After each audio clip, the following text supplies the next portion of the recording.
Chapter 1, Lecture I, Introduction. Amongst all the discoveries of modern science done, has deservedly attracted more attention, or called forth more general admiration, than the results of the application of spectrum analysis to chemistry. Nor is this to be wondered at when we remember that a new power has thus been placed in the hands of the chemist, enabling him to detect the presence of chemical substances with a degree of delicacy and accuracy hitherto unheard, and thus to obtain a far more intimate knowledge of the composition of terrestrial matter than he formerly enjoyed. So valuable a means of research has this new process of analysis proved itself to be that since its first establishment some 7 short years ago, no less than 4 new chemical elements have by its help been discovered. Not only, however, have we to consider the importance and interest which attaches to the subject as evidenced by the discovery of these new elementary bodies, but we are forced to admit that by the application of the simple principles of spectrum analysis, the chemist is able to overstep the narrow bounds of our planet, and extending his intellectual powers into almost unlimited space to determine, with as great a degree of certainty as appertains to any conclusion in physical science, the chemical composition of the atmosphere of the sun and far distant fixed stars. Nay, he has even succeeded in penetrating into the nature of those mysteries of astronomy, the nebulae, and of ascertaining not only the chemical composition, but likewise the physical condition of these most distant bodies. It does indeed appear marvelous that we are now able to state with certainty, as the logical sequence of exact observations, that bodies common enough on this earth are present in the atmosphere of the sun, at a distance of 91 millions of miles, and still more extraordinary that in the stars the existence of such metals as iron and sodium should be ascertained beyond a shadow of doubt. We thus see that the range of inquiry which this subject opens out is indeed vast, and it is well to bear in mind that as the discoveries in this branch of science are so recent, they are necessarily incomplete, so that we must expect to meet with many facts and observations which still stand alone, and require further investigation to bring them into harmony with the rest. The advance in these new fields of research is, however, so rapid that as time rolls on and our range of knowledge widens, new facts quickly come to support the hitherto unexplained phenomena, and thus our theory becomes more and more complete.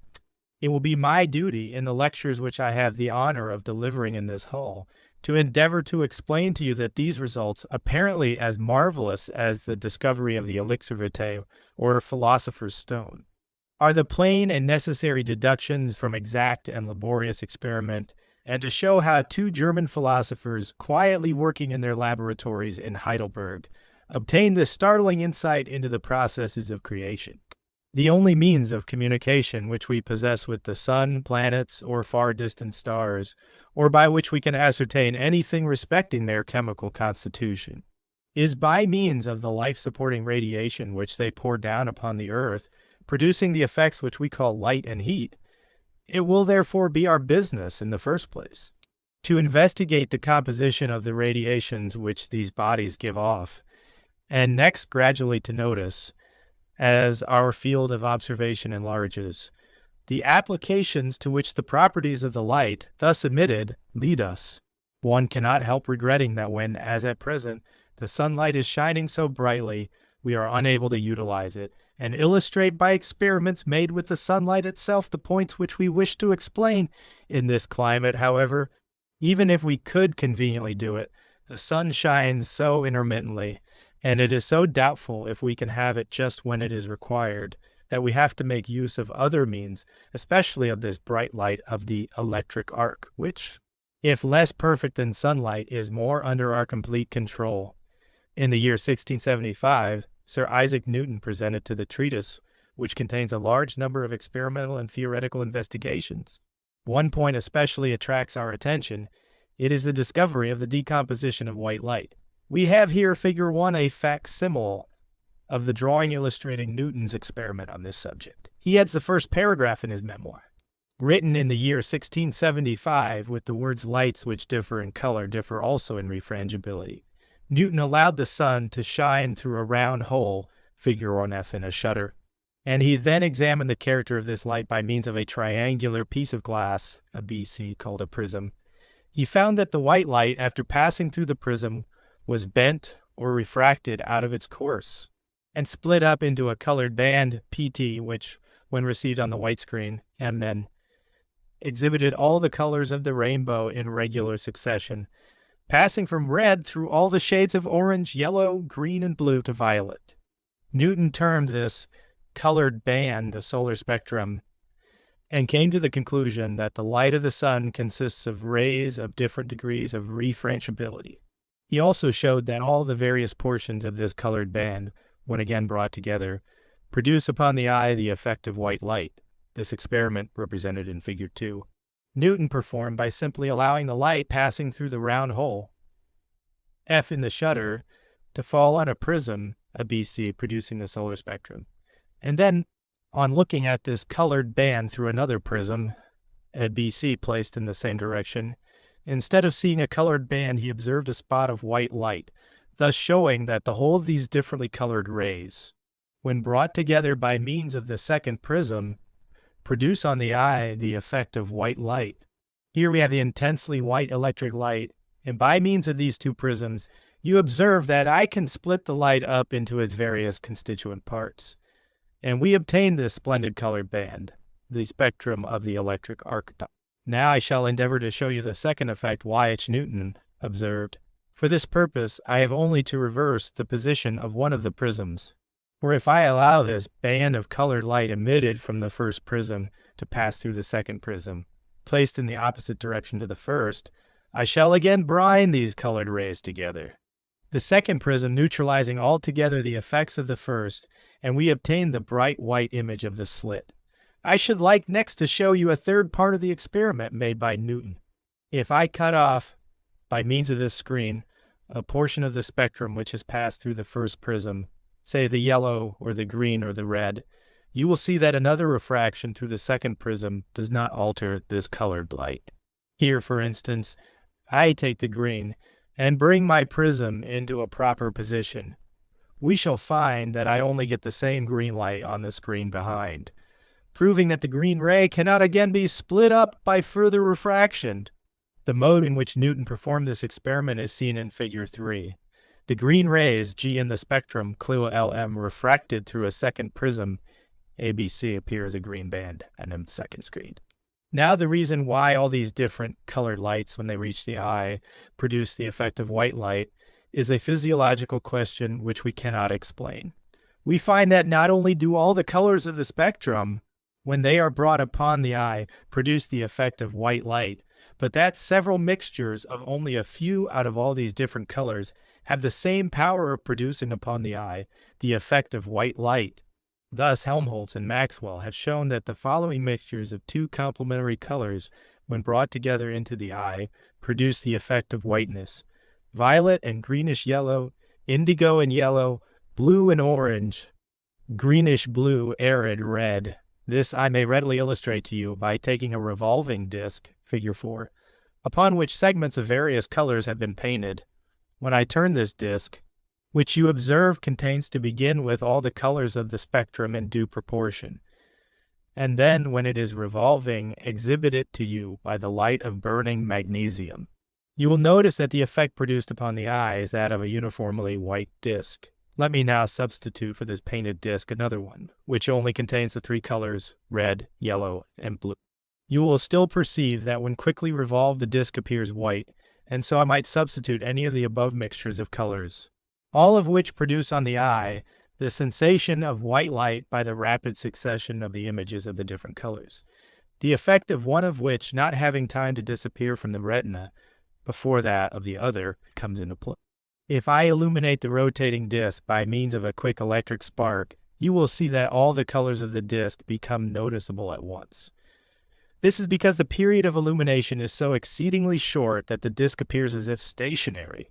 It was indeed at one time supposed that the various shades of color in the solar spectrum were produced by an overlapping, as it were, of three distinct colored spectra, one red, the second yellow, and the third a blue spectrum, the maxima of which are situated at different points, that of the red and blue at the extremes, and that of the yellow in the middle of the visible spectrum. This theory of Brewster's lie has, however, been proved to be fallacious, for Helmholtz has shown that the green ray, for example, is not made up of blue and yellow light superposed, and we cannot separate anything else but green out of it. Hence, we conclude that each particular ray has its own peculiar color, and that light of each degree of refrangibility is monochromatic. But on the other hand, although physically and in the actual spectrum, there is no such thing as a superposition or overlapping of different spectra, yet it is very likely, nay, more than likely, that the retina is mainly sensitive to three impressions, viz. Red, yellow, blue, in fact. That there are some nerves especially sensitive to red, others to yellow, and others again to blue light, whilst the impressions of the other tints are obtained by the joint impressions produced on these three classes of nerves.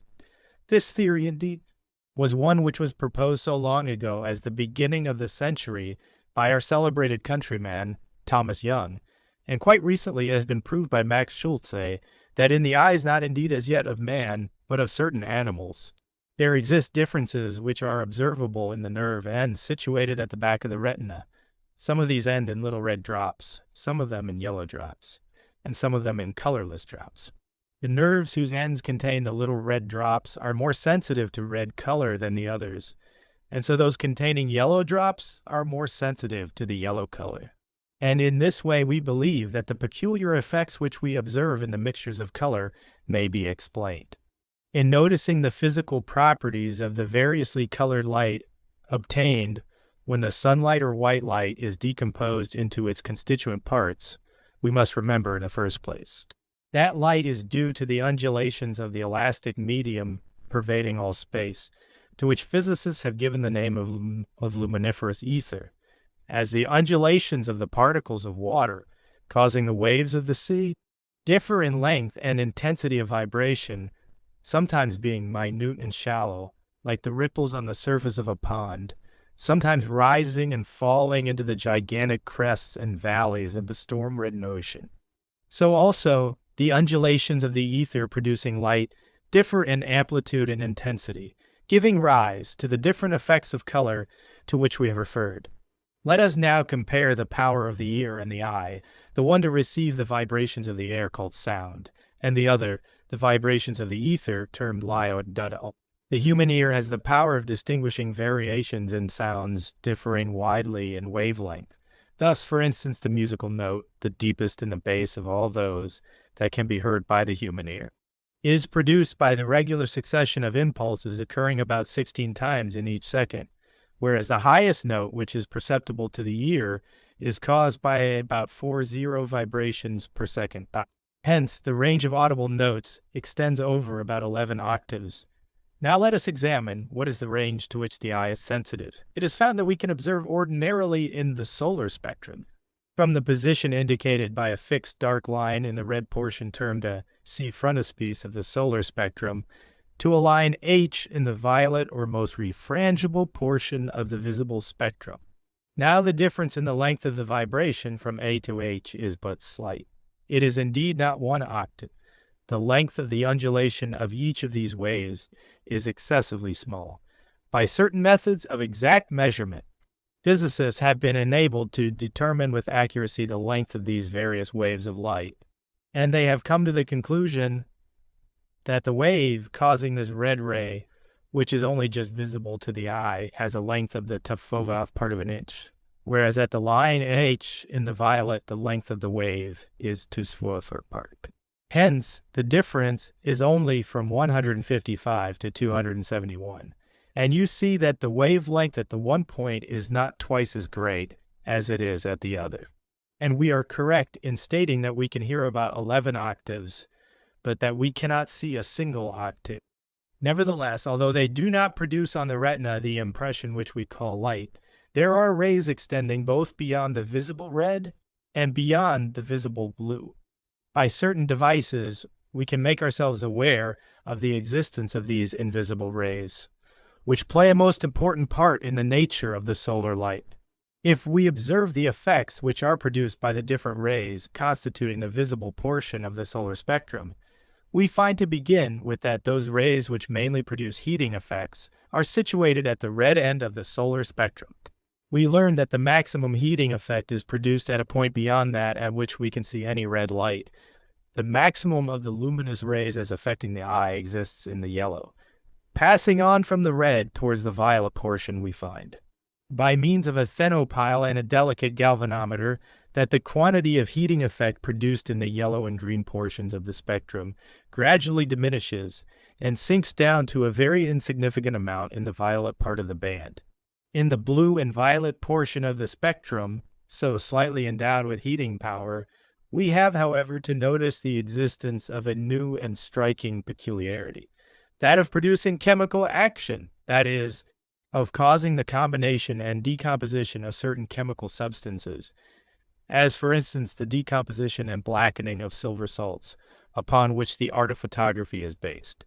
It is to Sir W. Herschel in the year 1800 that we are indebted for the first notice of the fact of the heating rays existing, especially in the red portion of the spectrum, whilst Ritter and Schiele in the early part of this century observed the peculiar power possessed by the blue, violet, and ultraviolet rays to blacken silver salts. In Figure 5, we have a graphical representation of the varying intensity of the heating, luminous, and chemically active rays in the various parts of the solar spectrum. The figure exhibits three curves, A, B, and C, showing the distribution of these three actions produced by the rays of the solar spectrum, whose position is given in the upper part of the diagram. This curve, Figure 5, represents to you the intensity of the heating power of the spectrum. You observe how far it extends, a long way beyond the visible red, which ends a little to the left of the line A. In fact, it has been noticed by those who have made careful measurements that half the rays of heat reaching the earth from the sun are invisible, and I shall hope to show you directly the effect of these invisible heating rays. In the part shaded with vertical lines only, there is no perceptible luminous or chemical activity. In that shaded with horizontal lines, there is nothing but chemical action. From the beginning to the end of the luminous spectrum, shaded with oblique lines, two at least of these three forms of action exist simultaneously. The intensity of each at any point of the spectrum is measured by the vertical line drawn from the point on the baseline to meet its proper curve.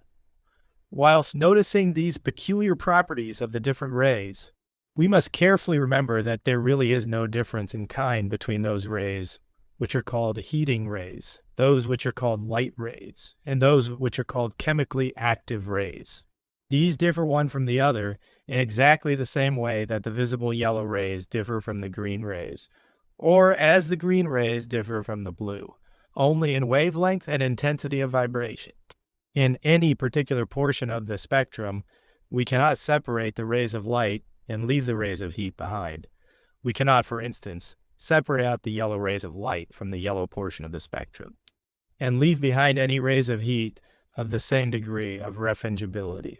But, as I shall show you, we can separate from the whole radiation the luminous rays, and with them the heating effect of those luminous rays, and still leave the dark or invisible rays of heat of lower refrangibility.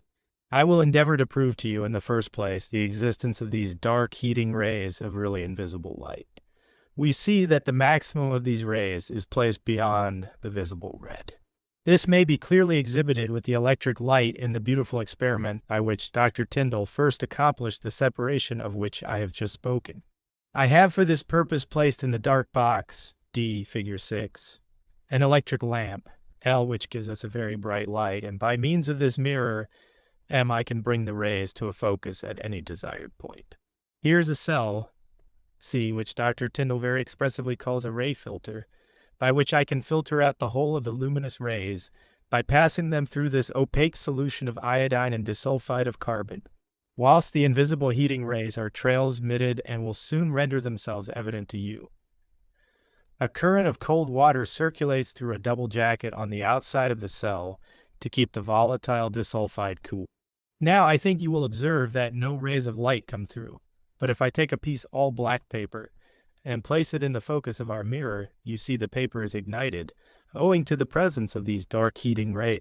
I may now do the same with a piece of blackened platinum, P figure 6. You see that this also is heated to redness. I can show you this again in a variety of forms. Here is some gunpowder strewed on this paper. You observe that it at once explodes when brought into the focus of the dark rays. Here I have some blackened gun cotton, which instantly catches fire. I may vary the experiment by lighting a cigar, and here you see the brilliant scintillations of charcoal burning oxygen, having been heated up to the temperature of ignition in the focus of the dark rays. Dr. Tyndall has measured the proportional amount of the entire heating rays which, pouring forth from this incandescent carbon, has passed through this dark filter, and he has found that this consists of the whole amount, so that only part of the radiation is really visible, understanding then the existence in this ultra-red of a large amount of heating rays. Let us pass now to consider the properties of the light which is given off at the opposite or blue end of the spectrum, which I have called the chemically active rays. Allow me to show you an experiment to prove that it is in the blue portion of the spectrum that we have essentially these chemically active rays. In order to render the illustration more perfect, I will first make an experiment with reference simply to white light, to show you that by virtue of the blue rays contained in this kind of light, I will next show you that it is really the blue rays which thus act chemically. This lantern, figure 8, contains pans of different colored glass, here a white one, here a yellow one, here a red one, there a blue one. One am going to put another of these little bulbs filled with chlorine and hydrogen in the inside of this lantern, and that I will produce not by magnesium wire, but by another means of very bright blue light, a light which contains these chemically active rays in great quantity. One will first allow this blue light to shine upon the bulb through the red pane of glass. Here I produce a very bright flame by throwing some carbon disulfide into a tall cylinder full of nitric oxide gas and igniting the mixture. Here is the bright flash, but you have noticed no explosion of the bulb, for all the chemical rays have been held back, filtered off by this red glass. They cannot pass through, and the consequence is there has been no action on my bulb. I will now allow another of these flashes of light to pass through the blue glass, which, being of course transparent to the blue rays, my little bulb will be shattered into a fine powder, as you observe. Here, then, we have ascertained by experiment that the blue rays act chemically, whilst the red rays produce heating effects. This sensitive mixture of chlorine and hydrogen, which, as you have seen, explodes when the chemical activity of the light is great, may be used as a most delicate means of measuring the amount of light of a less intensity. The combination of the gases then occurs slowly, and may be rendered evident by allowing the hydrochloric acid thus formed to be absorbed by water, when the consequent diminution in bulk of the gas accurately represents the chemical action effected. The varying intensity of the chemically active rays in different parts of the solar spectrum has been carefully measured by means of this sensitive mixture of chlorine and hydrogen gases. Draw 1. The accompanying figure, figure 9, exhibits the chemical action effected by the various portions of the spectrum on the sensitive mixture for one particular zenith distance of the sun. The lines marked with the letters of the alphabet from A to W at the bottom of the figure represent the fixed dark lines which exist in the solar spectrum, of which I shall have much to say in the subsequent lectures. They serve as a sort of landmarks by which to ascertain the position of any given point in the spectrum. The greatest amount of chemical action is noticed between the line in the indigo marked G, and that in the violet marked it. In the direction of the red end of the spectrum, the action becomes imperceptible about D in the orange, the maximum of visible illumination, whilst towards the other end of the spectrum, the action was found to extend as far as the line marked E, or to a greater distance beyond the line H and HA, or no further 9, the violet, than the total length of the ordinary visible spectrum. I may again illustrate this same fact by showing you that I can photograph with these blue rays, whereas I fail to produce the same effect with the red rays. I will coat a plate with collodion and then darken the room, with the exception of this yellow monochromatic flame, produced by the volatilization of soda salts, which is incapable of acting chemically. I may, therefore, work with this light without at all affecting my photographic plate. I have now coated a plate with collodion, and sensitized it in the silver bath. I shall next expose this to the action of the light of the spectrum of the electric lamp. I would first show you that one have here, figure 10, a negative photograph of which I am about to take, a print by the blue rays of the electric lamp. You will observe that there are two figures upon the negative, one marked V, and the other marked E. The one figure marked V I propose to place in front of my sensitized plate in the blue or violet ray, and the one marked R1 proposed to open in the red ray, and one hoped to be able to produce a chemical effect on that portion of my sensitized plate which has been exposed to the blue, whilst we shall get no corresponding effect on the portion exposed to the red ray. I next place my plate with its face downwards on the negative. We now start our electric lamp, using a small spectrum in order to have the action rather more distinct. One then expose half my plate in JGL the red rods for about 20 seconds, and afterwards expose the other half with the V upon it for about the same length of time to the violet light. I will now develop and wash the photograph, and throw the image produced on the screen when you will observe, figure 11, a very marked difference between the two portions, the one showing no picture at all, and the other giving us the perfect picture with the V upon it, rendering the difference of action of the blue and red rays visible.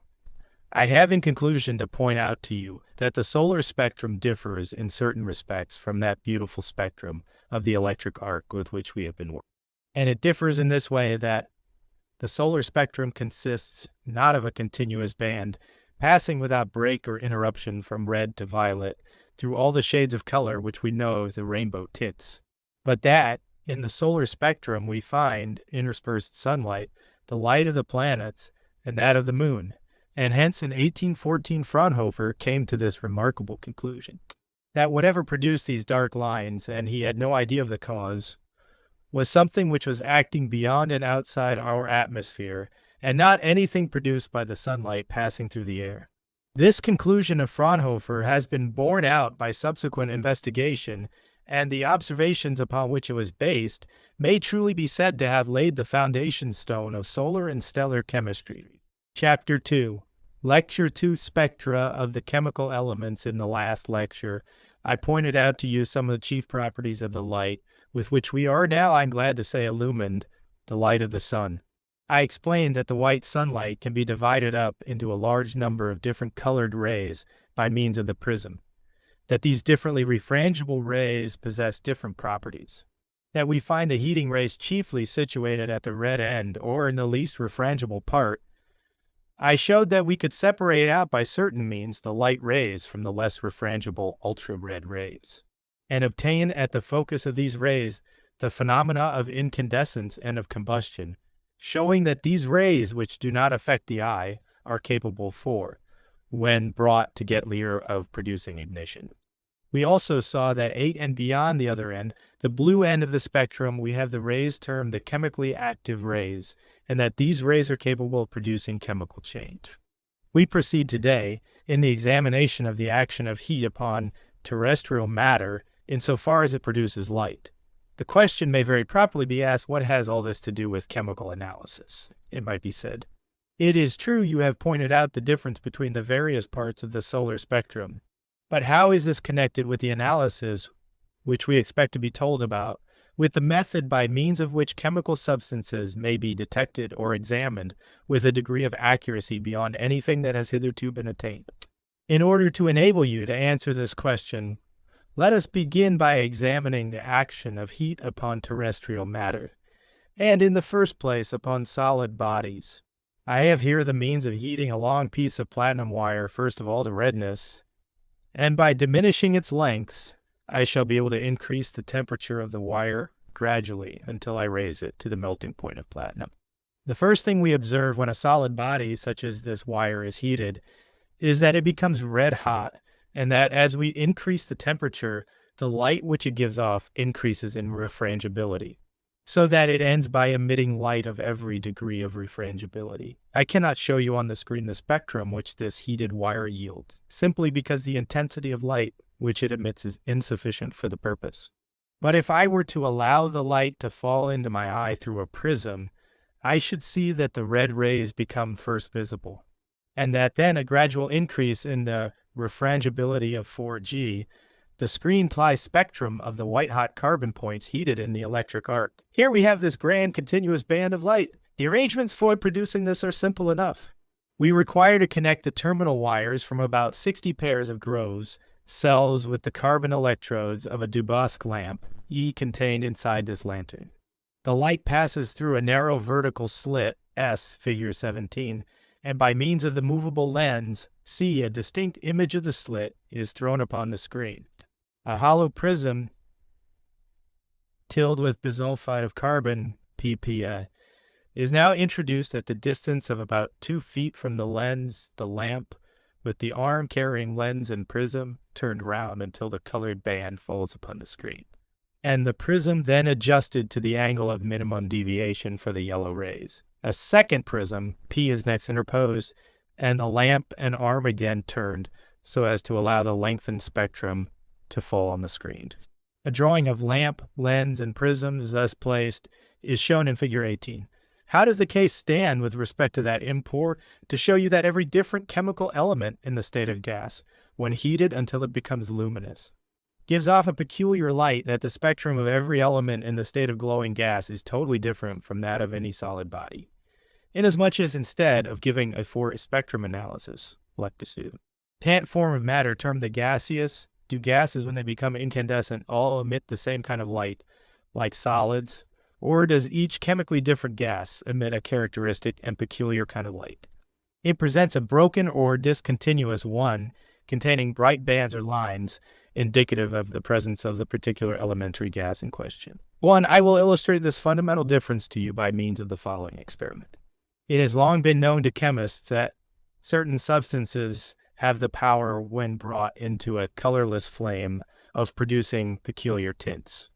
Thus, for instance, if we bring various bodies into the flame, such as the alkalis soda and potash, we observe that the flame becomes colored in the first instance of a bright yellow, and in the second case of a pale violet tint, whilst the salts of strontium color the flame crimson, and those of barium produce a green tint, and calcium compounds impart a red color to flame. Here we have the beautiful non-luminous gas flame produced by the combustion of coal gas mixed with air, in what we know as the Bunsen burner, the air and gas mix in the chimney, the gas issuing from a jet at the center of the foot, and the air entering by the holes at the side. The mixture burns with a light blue flame, which we can tinge with the peculiar colors of the alkalis by bringing a small fused bead of salt into the outer mantle of the flame on the loop of thin platinum wire. Fig 19. Here is another substance called lithium. If we bring the slightest trace of this lithium salt into the flame, you perceive the magnificent crimson tint which it at once imparts to the flame, whilst in these other burners we see the colors due to the salts of potassium, calcium, strontium, and borium. A most important observation has now to be made, namely that all the salts of sodium give off this yellow one under peculiar circumstances. Certain incandescent gases give continuous spectra, to lecture 111. Light when brought into the flame, so too all the lithium compounds tint the flame crimson, and this property of emitting a peculiar kind of light is one of the means by which the presence of these various chemical substances can be detected. Here, I will produce a peculiar blue flame by a substance which differs entirely from the foregoing in properties, viz., the non-metallic element selenium. It is a very volatile substance, and the blue flame lasts only for a short time. Further on, we have Fig 11. The characteristic green color is communicated to the flame by salts of copper and boracic acid. I will next show you the same thing in other ways. For instance, I can here produce a much larger flame and show you the color of the same salts. I have a large gas burner which, when urged by this blowpipe, gives us a colorless flame 3 feet long. If I hold in this flame pieces of pumice stone moistened with solutions, HTX2, J of the chlorides of sodium, potassium, lithium, barium, strontium, and calcium, the colors imparted by these substances will be rendered evident. Again, I have another illustration in these gun papers, which have been soaked in solutions of the chlorates of these metals and then dried. The combustion is rather quick, but by reflection on the white screen, their peculiar colors come out well. Here you have the purple potash tint. Here the bright green color characteristic of the barium compounds. The common fireworks of the stage are further illustrations of the peculiar colors produced by certain chemical substances. I may imitate the red fire by igniting some chlorate of strontium in coal gas. We must melt the salt and then plunge it into the jar of burning coal gas when we get this splendid combustion of oxygen in coal gas, colored crimson by the ignited vapor of strontium salt. We have already seen that the quality of the light emitted by solid bodies varies with difference of temperature. The quality of the light emitted by gaseous bodies, however, with certain exceptions, about which I shall have to speak subsequently, does not vary under change of temperature. Here I have the means of igniting some sodium salt at various temperatures. I have in the first place the bluish flame of burning sulfur, one of the coldest flames we can obtain, the temperature being only 120 degrees centigrade. Then one next had the flame of burning carbon disulfide, having a temperature of 1295 degrees Celsius. Here we see the flame of coal gas burning mixed with air. If I cut off the air, we get the common luminous flame of coal gas. But if I allow the air to mix with it before it burns, then we have this beautiful non-luminous flame. The temperature of this flame has been calculated to be 350 degrees Celsius. Here I have another flame, the blue flame of carbonic oxide gas, the body which produces the blue lambent flame frequently seen in coal fires. The temperature of this flame is somewhat higher and has been calculated at 342 degrees. If I bring a little common salt, sodium chloride, into these flames, you observe that in all cases we get the flame colored yellow. I have here a hydrogen flame, of which the temperature is 3259 degrees Celsius. And you see, when we bring the sodium salt into it, we have the same yellow flame produced. In other words, we cannot get sodium vapor either red hot or blue hot. It always remains yellow hot. That is to say, the first moment that the sodium vapor becomes luminous, it gives off this particular and peculiar yellow light, and if we heat it more, the effect is not to alter the refrangibility of the rays, but merely to increase their intensity. As a further illustration, we have this oxyhydrogen flame, of which the temperature is 0 degrees Celsius. If I bring a piece of soda into it, the effect is intense ignition, but still there is only the yellow light, no blue light. This indicates to us that when a body becomes gaseous, the light which it gives off is of a particular kind, and does not alter where we increase the temperature.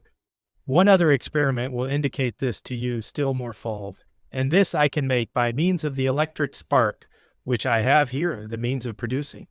The temperature of this electric spark is so high that it has never been measured, but it is certainly infinitely higher even than the temperature of the oxyhydrogen flame.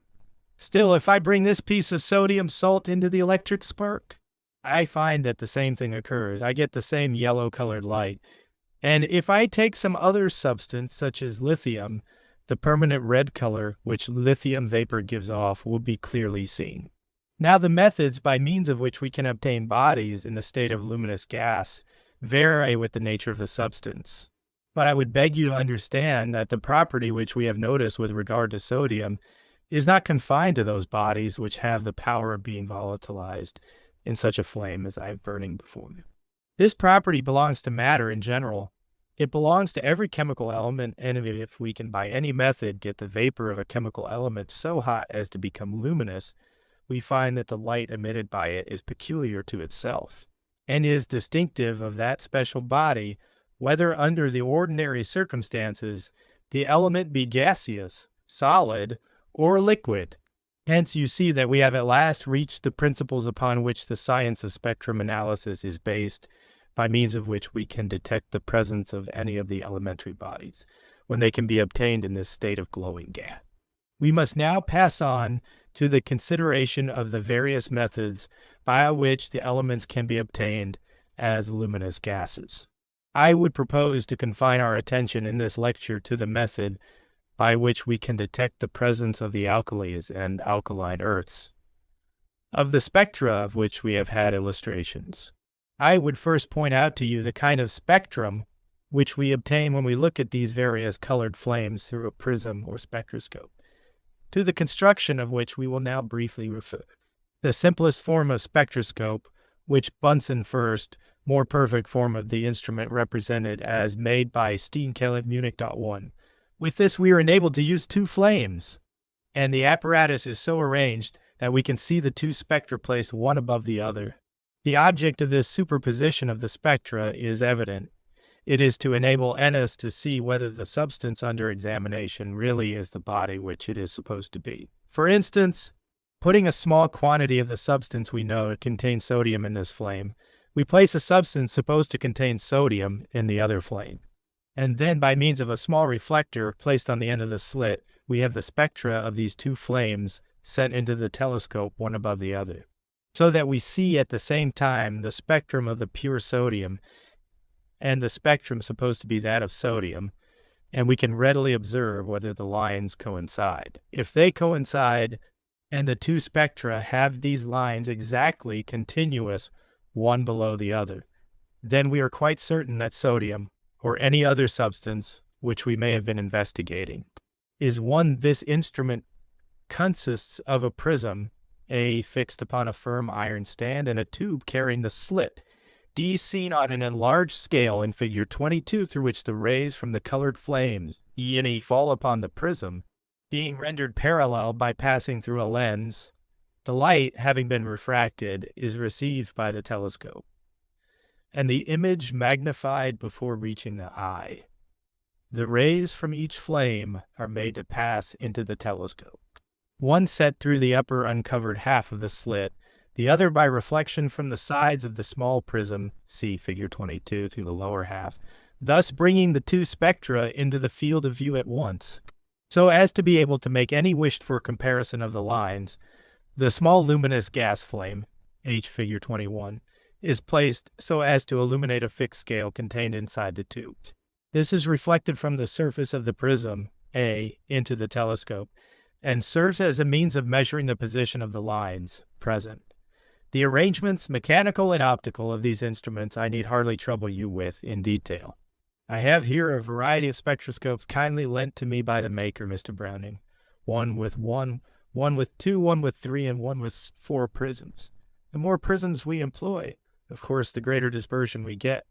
The more is the light drawn out into its special varieties, and of course the greater also is the intensity of the light which it is necessary to employ in order to get the light to pass through this greater number of prisms.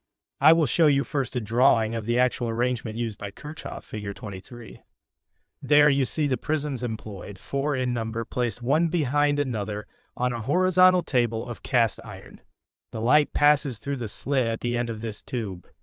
Here, top of figure 23, is an enlarged representation of the slit. On this is placed a small reflector to enable us to get two spectra, the two superposed. The light passes through the fine vertical slit. The rays are rendered parallel by the lens fixed at the end of the tube. It then passes through these 4 prisms, and the rays, thus split up into constituent parts, fall onto the telescope, at the end of which the eye is placed. This, then, gives you the simplest form of spectroscope, and at the same time the most delicate and complete. We have here representations as truly painted as possible, see frontispiece, of what is seen when we allow a light from such colored flames as those which have been burning to fall onto the retina through a spectroscope properly arranged. At the top of the diagram, number 1, is a drawing showing a solar spectrum, and underneath we have the spectra of the alkalis and alkaline earths: potassium, number 2, sodium, number 7, and lithium, number 8, calcium, number 9, strontium, number 10, and barium, number 11, together with the 2 new metals rubidium and cesium as a 3 and 4, discovered by Bunsen, about which I shall speak in my next lecture. Also the spectra of thallium and indium, 5 and 6, 2 other new metals, one of which was lately discovered by our countryman, Mr. Crookes. You will perceive in the first place that each of these spectra is different from the rest, although they all possess the common characteristic of containing bright lines or bands, which occur in various portions of the spectrum, and indicate the peculiar kind of light which these various bodies, when brought into a state of glowing gas, emit. The sodium flame, when observed by means of the spectroscope, exhibits only one bright yellow line. In other words, this light is kalali anatl esser as jiba kafel methods. What benefit is it to us that borium gives us these peculiar bands, that strontium yields certain different bands, that calcium produces others again, that the chemical reactions of these bodies are very different, and we can detect these substances by ordinary chemical analysis? The answer to this is that the new method is far more delicate than anything which we have hitherto employed, so delicate indeed as almost to pass belief, so that we have hereby obtained a means of examining the composition of terrestrial matter with a degree of exactitude hitherto unknown. I will try to give you some idea of the delicacy of these spectrum reactions. I can show that the reaction for sodium is so sensitive that we can detect the presence of sodium in everything. There's not a speck of dust or a mote in the sunbeam which does not contain chloride of sodium. Sodium is a prevailing element in the atmosphere. We are constantly breathing in portions of this elementary substance, together with the air which we inhale. 2/3 of the Earth's surface is covered with salt water, and the fine spray, which is continually being carried up into the air, evaporates, leaving the minute specks of salt which we see dancing in the sunbeam. If I clap my hands, or if shake my coat, or if I knock this dusty book, I think you will observe that this flame becomes yellow. This is not because it is the hand or coat of a chemist, but simply because the dust which everybody carries about with him is mixed with sodium compounds.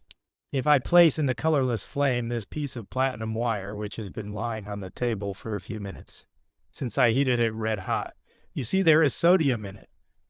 There, gone, we have for one moment a glimpse of a yellow flame. If I heat the wire in the flame, the sodium salts will all volatilize, and the yellow flame will quite disappear. But if I now draw this wire once through my fingers, you observe the sodium flame will, on heating again, appear. If I heat it again and draw it through my mouth, it will be evident that the saliva contains a very considerable quantity of sodium salts. If I leave the wire exposed here, tied round this rod so that the end does not touch anything, for 10 minutes or a quarter of an hour, I shall obtain the sodium reaction again, even if the wire be now perfectly free. This is because sodium salts pervade the atmosphere, and some particles of sodium dust flying about in the air of the room settle on the wire, and show their presence in the flame. I shall hope in the next lecture to consider the history of the subject, and to point out to you that this constant reaction of sodium puzzled the old observers very much.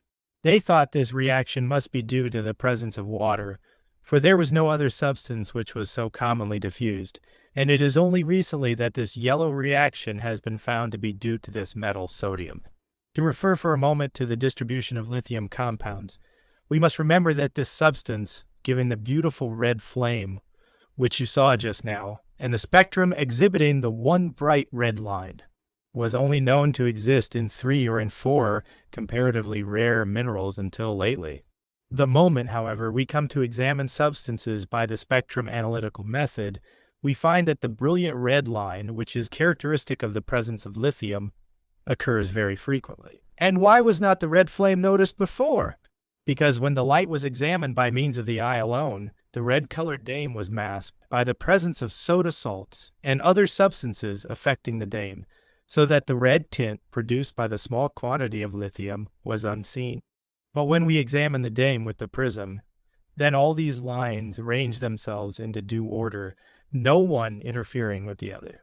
The presence of lithium may be thus easily detected, though it may be mixed with 10,000 times its bulk of sodium compounds, because as you see by reference to this chart, the sodium line occurs in a different position to the lithium line according to the differences in their refrangibility.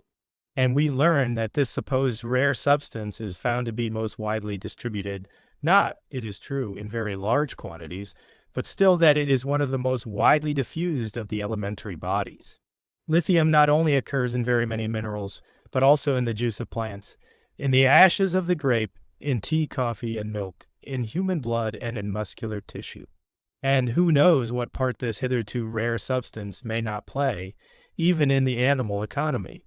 It has been also found in meteoric stones, in the water of the Atlantic Ocean, as well as in that of most mineral spring zone and many rivers. It is present in the ashes of tobacco, and if we hold the end of a cigar in the colorless flame, we may always notice the red lithium line when the light is examined with a spectroscope. Here we have a table showing the great delicacy of the spectrum analytical method.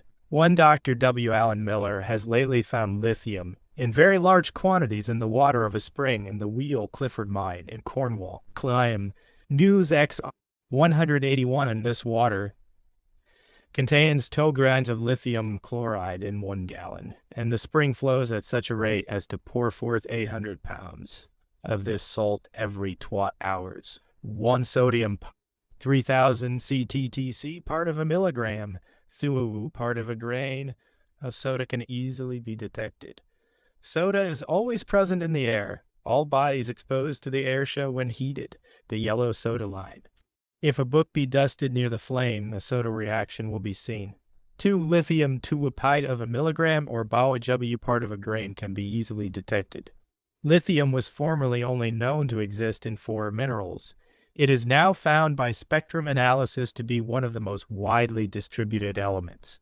It exists in almost all rocks, in sea and river, Thames water, in the ashes of most plants, in milk, human blood, and muscular tissue. 3. Strontium sherm of a milligram or INRO of a grain of strontia is easily detected. Strontia has been shown to exist in very many limestones of different geological ages. 4. Calcium 2W a milligram or EGW of a grain of lime can be easily detected. 5. Cesium and rubidium. These new alkaline metals were discovered by Bunsen in the mineral waters of Baden and Durkheim. 40 tons of mineral water yielded 200 grains of the salts of the new metals. 6. Thallium, a new metal discovered by Mr. Crookes in 1861, distinguished by the splendid green line which its spectrum exhibits. It is found in iron pyrites and resembles lead in its properties. 7. Indium, discovered in zinc blende by Professors Reich and Richter, found in very minute quantities. It is distinguished by the 2 indigo bands seen in its spectrum. I will now endeavor to illustrate by means of the electric lamp.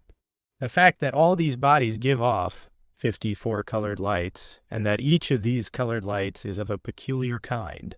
And I would wish first to show Jan that when we bring a small fraction of a grain of common salt, chloride of sodium, onto the lower carbon of the lamp, we have here a distinct yellow band, which was not seen before. For previously, you will remember, we had a perfectly continuous spectrum. This yellow band is due to the presence of sodium. You will probably see that there are other bands present as well as the sodium band because it is impossible, owing to the delicacy of these reactions, to obtain any carbon which is perfectly free from other chemical salts. And the small impurities which exist in the carbon come out as evidence against us on the screen. Yet, I think you will see that we have the sodium line more distinctly seen than anything else. No other metal but sodium gives this yellow band. Still, I must beg you to understand that this rough representation is not exactly that which you would see if you were to look at the yellow soda flame through a prism by means of an accurate spectroscope. I would wish you to remember that this yellow line is in reality double when examined with a perfect optical arrangement, and that these lines are very fine placed close together and as thin as the finest spider's web. It is only because the arrangements I have to employ here for the purpose of exhibiting these lines on the screen are, optically considered, very crude and rough that we get any appreciable breadth of this line. Now allow me to show you the light which the body lithium gives off. For this purpose I will bring it on the same carbon, for by a new one we should not gain much, as all these poles are more or less impure. Here you observe the red line, which was not noticeable before. This splendid red line is due to the presence of lithium. And when we see this red line through an accurate instrument, it appears as fine as the finest slit of light which we can take. This bright red line is always found exactly in the same position, and the fixity of these lines is in fact the most important principle involved in our inquiry. They are unalterable in refrangibility. I have next to direct your attention to the blue line which is now visible on my right. This is also caused by lithium, for when we heat up lithium vapor beyond a certain point, as high as I am now doing with the electric lamp, this blue band also becomes visible but it is not visible when the temperature of the incandescent lithium vapor is lower. The blue ray may perhaps always be given off even at lower temperatures.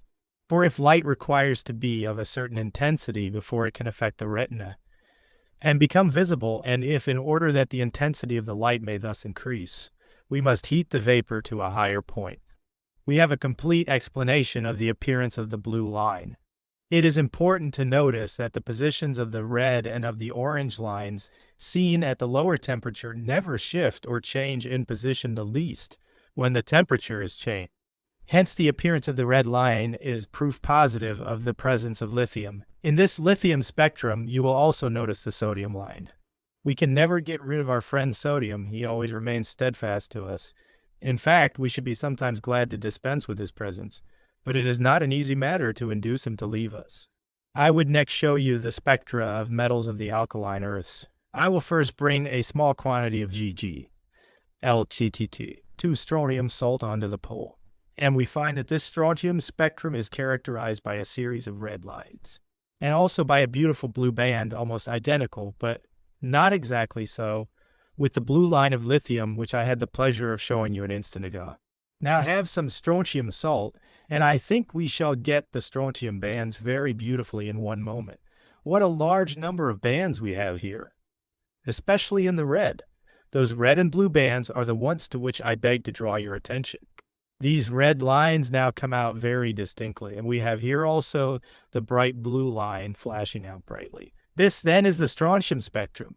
Not to weary you, I would simply say that if we have a mixture of compounds of all these substances which are capable of being volatilized, namely potassium, sodium, lithium, barium, strontium, and calcium, and if we expose this mixture to such a temperature that all the salts become volatilized, one after another, we shall see in the first place that those substances which are the most volatile appear first, that then, when these have burnt out, those next in volatility make their appearance, and that those which are the least volatile come out last.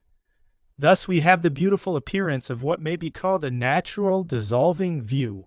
I place here a mixture on the carbon poles, containing compounds of potassium, sodium, strontium, calcium, barium, and lithium. And in the first place, the sodium line comes out at once, and afterwards the others gradually make their appearance.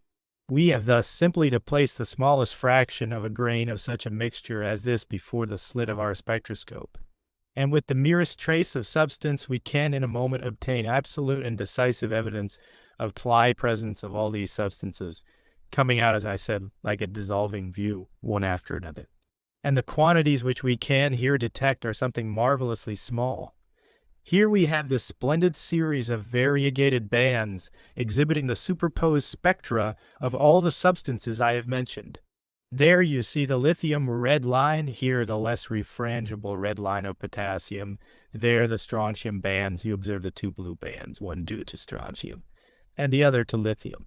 Shall have occasion to show you that there are some other very beautiful purple bands, characteristic of cesium and rubidium, the new metals discovered by Bunsen, about the history of which I propose to speak to you in the next lecture. Now the sodium is very nearly burned out, and the lithium will soon disappear, whereas the green bands produced by the less volatile barium compounds will remain for a greater length of time. In conclusion, gentlemen, I have to remind you that it is simply a question of temperature.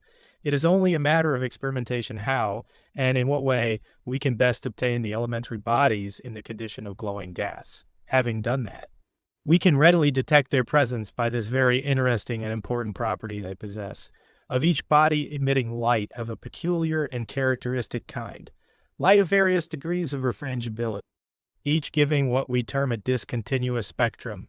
Chapter 3, Lecture 3, Application of the Spectroscope to Chemical Analysis. I propose to point out to you, the properties of the new elementary bodies which have been discovered by means of spectrum analysis, the principles of which we considered in the last lecture. Before passing on to consider this point, I should wish to direct your attention, for a few moments, to the history of the subject, the experiments of which one gave you an account in the last lecture, and the results derived from these experiments have been carried out chiefly by a German chemist and a German physicist. whose important discoveries made T-lysanes of Bunsen and Kirchhoff celebrated throughout the scientific world. But although these philosophers are the real discoverers of this method, because they carried it out with all due scientific accuracy and placed it on the sure foundation upon which it now rests, yet we must not suppose that the ground was, before their time, absolutely untrodden. No great discovery is made all at once. There are always stepping stones by which such a position is reached, and it is right to know what has been previously done, and to give such credit as is their due to the older observers. So long ago as 1752, Thomas Melville, while experimenting on certain colored flames, observed the yellow soda flame, although he was unacquainted with its cause. In 1822, Brewster introduced his monochromatic lamp, in which the soda light is used. The first idea, however, being due to Melville.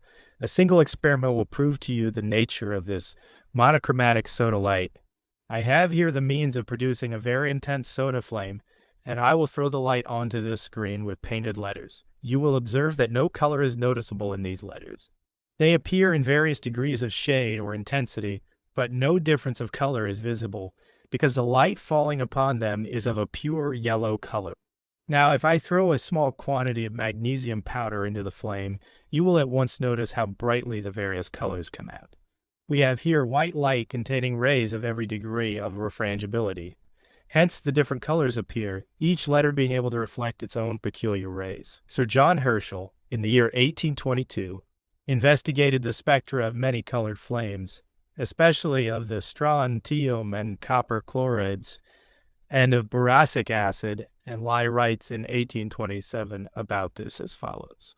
The colors thus contributed by different objects to flame afford, in many cases, a ready and neat way of detecting extremely minute quantities of them. Fox Talbot, whose name we know as being so intimately connected with the origin of the beautiful art of photography, makes the following suggestions respecting these spectra.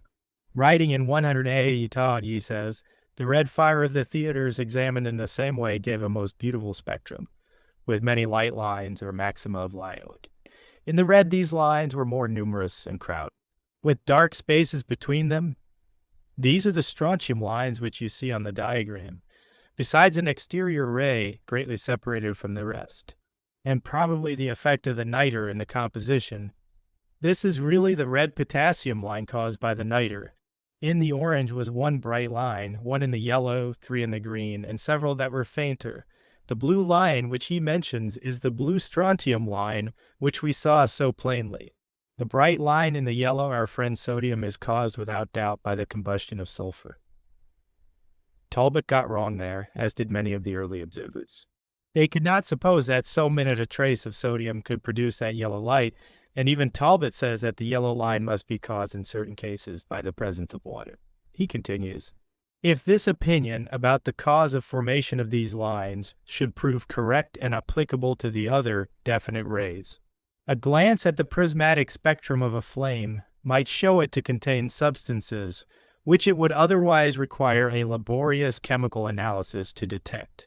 We cannot even now express the opinion entertained at the present moment more concisely than Talbot did in the year 180 Todd. These early observers did not, however, determine the exact nature of the substance producing the color, inasmuch as the extreme sensitiveness of this sodium reaction put them off the scent. They could not believe that sodium was present everywhere. Both Herschel and Brewster found that the same yellow light was obtained by setting fire to spirits of wine, diluted with water, and Talbot also mentions cases in which no soda was, as he thought, present. And yet this yellow line always made its appearance. Hence he says the only matter which these substances have in common is water, and he throws out the suggestion that this yellow line is produced by the presence of water. In February 1834, Talbot writes, Lithia and Strontia are two bodies characterized by the fine red tint which they communicate to the flame. The former of these is very rare, and I was indebted to my friend Mr. Faraday for the specimen which I subjected to the prismatic analysis. Now it is very difficult to distinguish the Lithia red from the Strontia red with the naked eye, but the prism betrays between them the most marked distinction which can be imagined. The strontia flame exhibits a great number of red rays well separated from each other by dark intervals, not to mention an orange and a very definite bright blue ray. Thus I hesitate not to say that optical analysis can distinguish the minutest portions of these two substances from each other with as much certainty, if not more, than any known method. Still, Talbot says further on that the mere presence of the substance, which suffers no diminution in consequence, took some of these alkalis and found, on examining by the spectroscope, the flame which this particular salt or mixture of salts gave off, that some bright lines were visible which he had never observed before, and which he knew were not produced either by potash or soda. So much reliance did he place in this new method of spectrum analysis that he at once set to work to evaporate so large a quantity as 44 tons of this water, in which these new metals, which he termed cesium and rubidium, were contained in exceedingly minute quantities.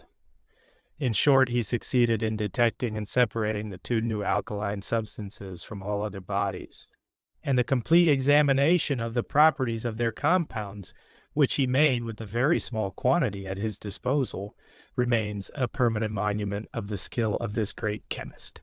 Both these metals occur in the water of the Durkheim springs. I have here the numbers giving Bunsen's analysis, in 1,000 parts, of the mineral water of Durkheim and of Baden-Baden. The quantity of the new substance contained in the water from the Durkheim springs is excessively small, amounting in 1 ton to about 3 grains of the chloride of cesium and about 4 grains of the chloride of rubidium, whilst in the Baden-Baden spring we have only traces of the cesium chloride, and a still smaller quantity than in the other spring of the rubidium chloride. From the 44 tons of water which he evaporated down Bunsen, obtained only about 200 grains of the mixed metals. You will easily appreciate the delicacy and accuracy of a method by which the presence of so minute a trace of the new metals as that contained in the water could be so readily detected, exhibits. The tint yielded by these two metals is very similar indeed, and in fact, not only in the character of the light which they emit, but in all their chemical properties. The compounds of both the new bodies resemble potassium compounds very closely. Here I bring a small quantity of rubidium salt into the flame, and you observe the beautiful purple tint which the flame exhibits. Now I throw in a little cesium salt, and you notice we get a very similar kind of color, rather more red, but scarcely to be distinguished from the violet potash flame burning alongside. If I next show you the spectra of cesium and rubidium on the screen, and compare them with the spectrum of potassium, see frontispiece, note 2, 3, and 4, you will see that these new metals exhibit, in accordance with their correspondence in other chemical properties, a striking analogy with potassium. All three metals possess spectra which are continuous in the middle, one decreasing in intensity towards each end. In the case of potassium, the continuous portion is most intense, in that of rubidium less intense, and in the cesium spectrum, this luminosity is least. In all three, we observe the most intense and characteristic lines towards both the red and blue ends of the spectrum.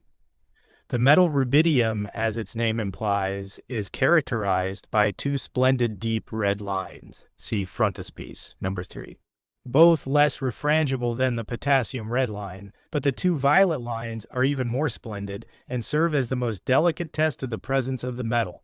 No less than the 0.2 part of a milligram of rubidium can be detected by the spectrum reaction. The one showing that under certain circumstances gases may emit light of every degree of refrangibility.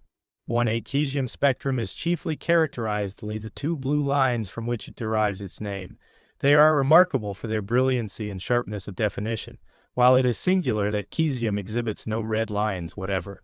Since the discovery of these two bodies by Bunsen in I-160, chemists have been on the lookout for them, and have found both of them in very different situations. One of them, rubidium, being comparatively widely distributed. The celebrated French waters of Bourbonnais Bains contain 0.32 gram of chloride of cesium and 0.0 gram of chloride of rubidium in 1 liter of water, whilst in the well-known mineral springs of Vichy, Gastine, Nauheim, Karlsbrunn, and many more, either one or both of the new metals have been discovered. And here the thought strikes one that the presence of these metals, even in such minute quantities, may possibly exert a not unimportant influence upon the medicinal qualities and effects of the waters. One very interesting example of the occurrence of the metal cesium has been observed in a mineral termed polax, which was analyzed many years ago, and supposed to contain potassium, but the chemist was unable to make up his analysis to 100 parts and could not find how an error had crept in. Since the discovery of the two new metals, it has been found that it was not really potassium at all, which was present in this mineral, but that it was the new metal cesium, of the oxide of which no less than 34% is contained in this mineral. The want of agreement of the former analysis being wholly attributable to the difference of the combining weights of these two bodies, that of potassium being only 3T, whilst cesium is 133. So closely indeed are cesium and potassium allied in their chemical characters that it is only by the discriminating power of spectrum analysis that we have been able to ascertain the existence of the new metal. Of course, when Bunsen once knew of the existence of these two new elementary bodies, he was easily able to find the means of separating them accurately one from the other, and from the well-known substance potassium. And at the present day, the chemical history and characters of these two metals and their compounds are as well known as those of the commoner alkalis. The reaction by which Bunsen separated the new metals from potassium can easily be rendered visible to you. I have here a small quantity of rubidium chloride in solution, and here again I have a solution of the double chloride of potassium and platinum. The chloride of rubidium and platinum is much less soluble than the corresponding potassium compound. And hence, if I add the potassium double chloride to this rubidium salt, I shall have a precipitation of the double chloride of rubidium and platinum. And this will indicate to you the mode by which Bunsen separated these two metals from each other.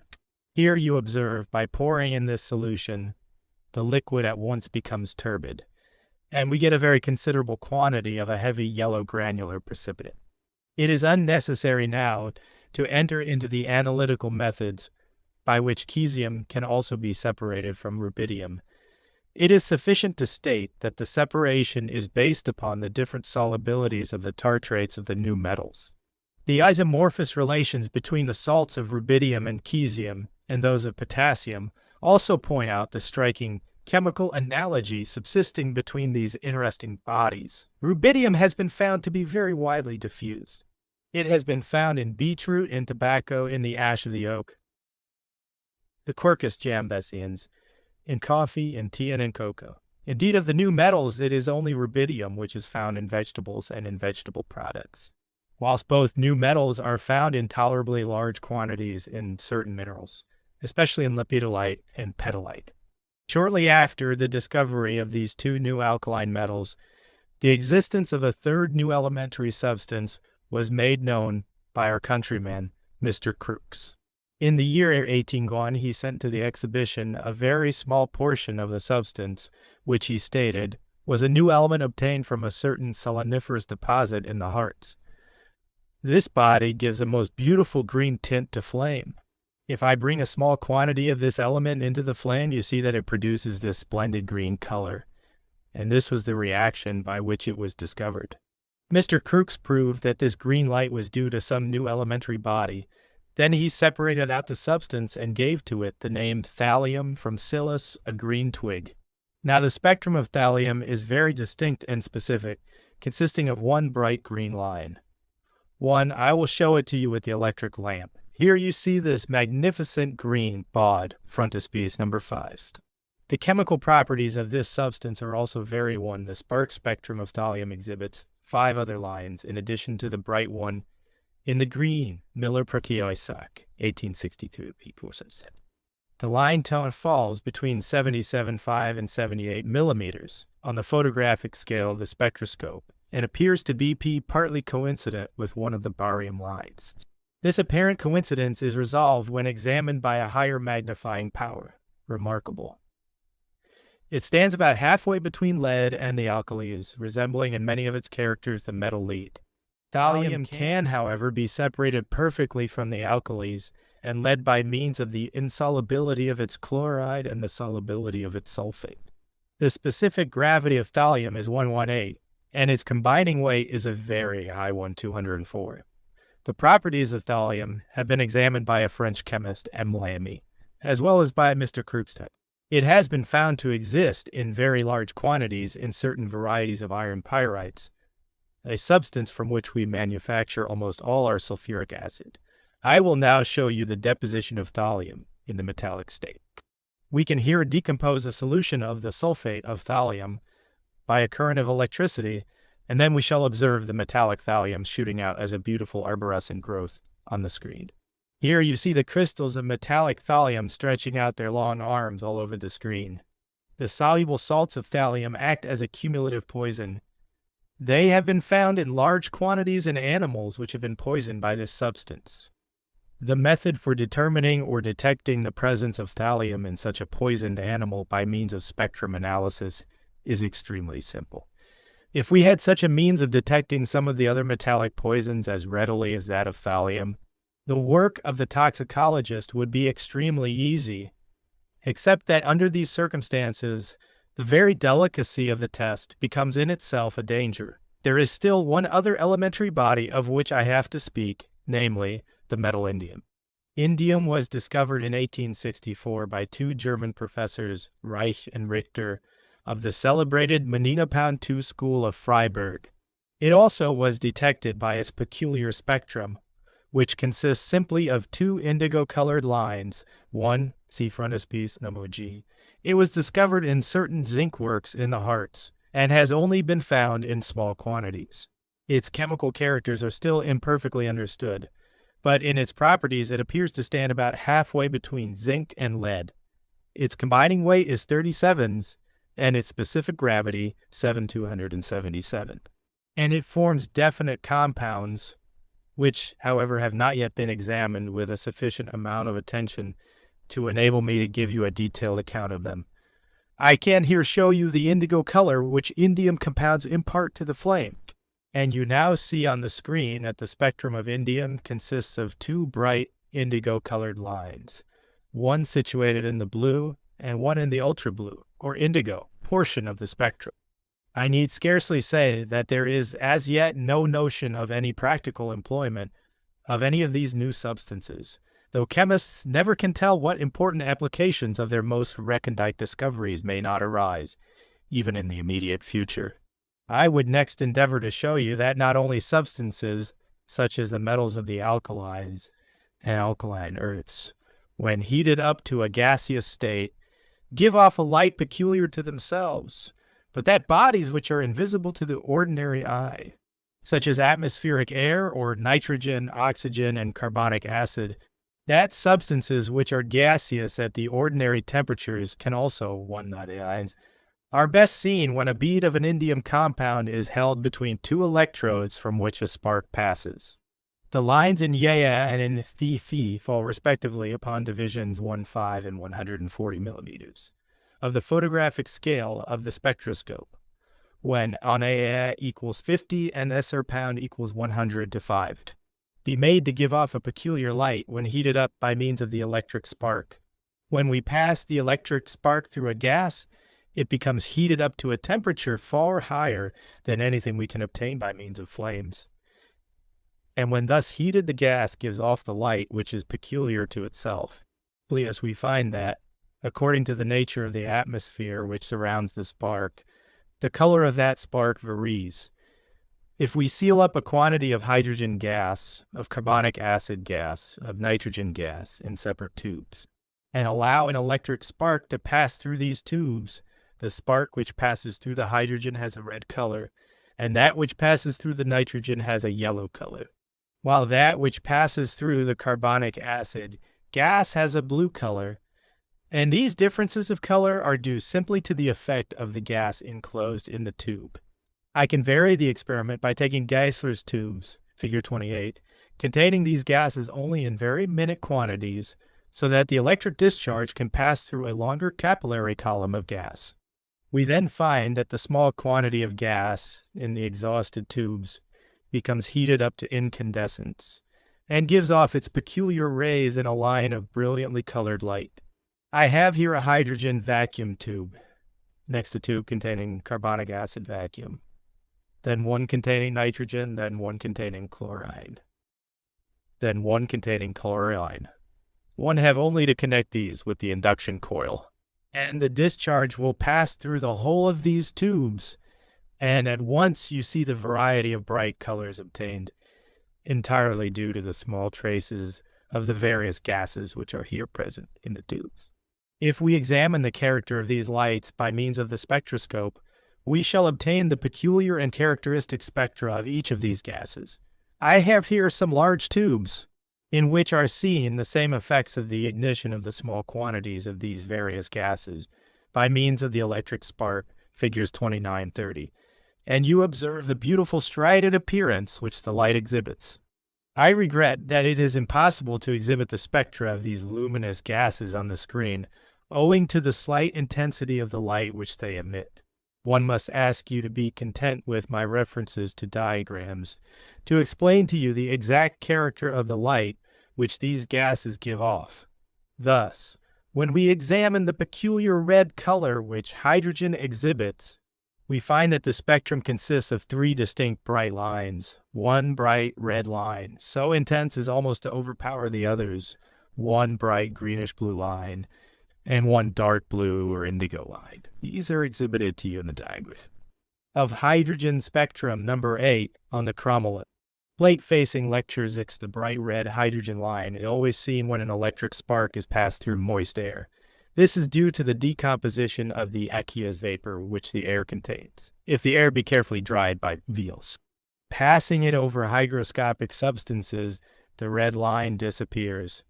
Here the spectroscope can be made a means of testing the presence of moisture.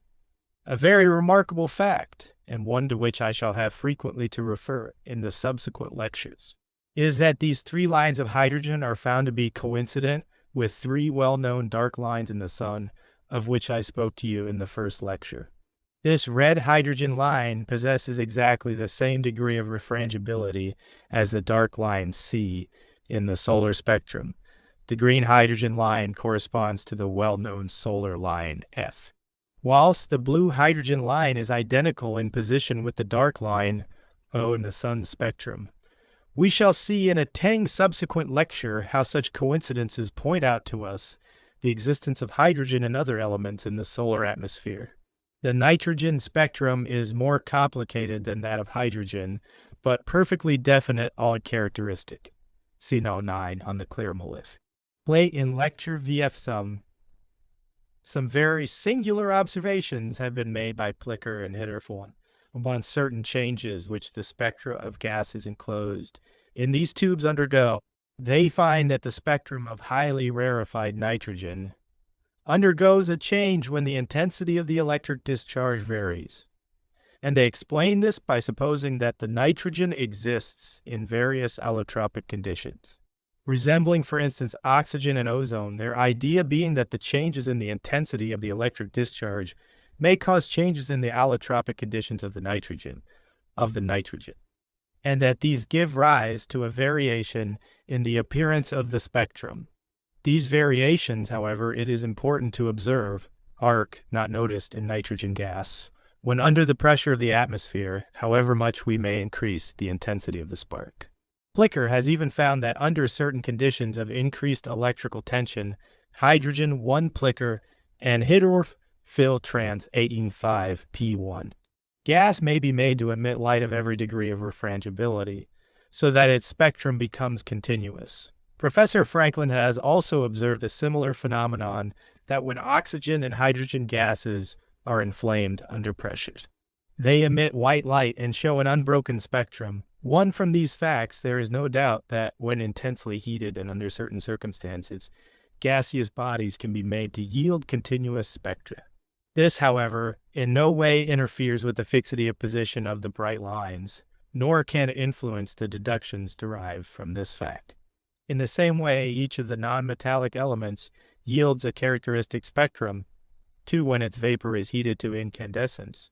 But in the case of some of the elements, such as silicon, the difficulty of obtaining the spectrum is very great. The examination of the spectrum of carbon is a subject of much interest. The character of the lines which this blue flame of coal gas and air emits was first described in the year 1857 by Professor Swan.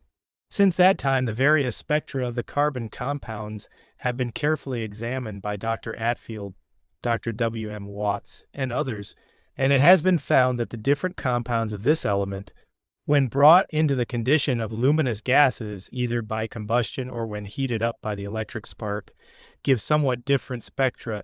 Thus, this beautiful purple flame of cyanogen gas exhibits a great number of very peculiar lines, which differ in position and in intensity from the lines observed in this flame of the coal gas burning mixed with air. See Fig of Carbon Spectra, Notes 10-11 on the Crommelin. Plate-facing Lecture 6, I may mention, in connection with these different carbon spectra, the application of spectrum analysis to the important branch of steel manufacture which has been introduced and is well known under the name of the Bessemer process. In this process, 5 tons of cast iron are in 20 minutes converted into cast steel. Steel differs from cast iron in containing less carbon, and by the Bessemer process, the carbon is actually burnt out of the molten white-hot cast iron by a blast of atmospheric air. The arrangement employed for this purpose is shown on this diagram, Figure 31. The molten cast iron is run into a large wrought iron vessel termed the converter, C, lined with refractory clay. The converter is capable of being turned round on a pivot, A, through which pivot passes a tube in connection with a powerful blowing apparatus, by means of which air can be thrown into the bottom of the vessel.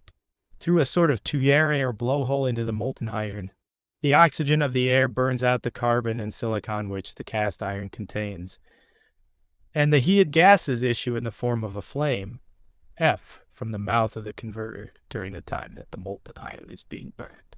This flame varies in appearance, and it is of the utmost importance that the operation should be stopped instantly when the proper moment has arrived, if the blast be continued for 10 seconds after the proper point has been attained, or if it be discontinued 10 seconds before that point is reached.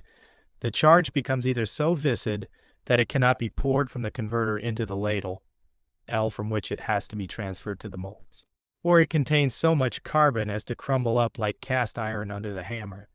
Those who are accustomed to work this process are able, by the simple inspection of the flame, to tell with more or less exactitude when the air has to be turned off. To those who are uninitiated in this peculiar appearance of the flame, no difference at all can be detected at the point in which it is necessary to stop. But, by the help of the spectroscope, this point can at once be ascertained beyond shadow of doubt, and that which previously depended upon the quickness of vision of a skilled eye has become a simple matter of exact scientific observation. The light which is given off by the Bessemer flame is most intense. Indeed, a more magnificent example of combustion in oxygen cannot be imagined. A cursory examination of the flame spectrum in its various phases reveals complicated masses of dark absorption bands and bright lines, showing that a variety of substances are present in the flame in the state of glowing gas. By a simultaneous comparison of the lines in the Bessemer spectrum with those of well-known substances, I was able to detect the following substances in the Bessemer flame: sodium, potassium, lithium, iron, carbon, and nitrogen.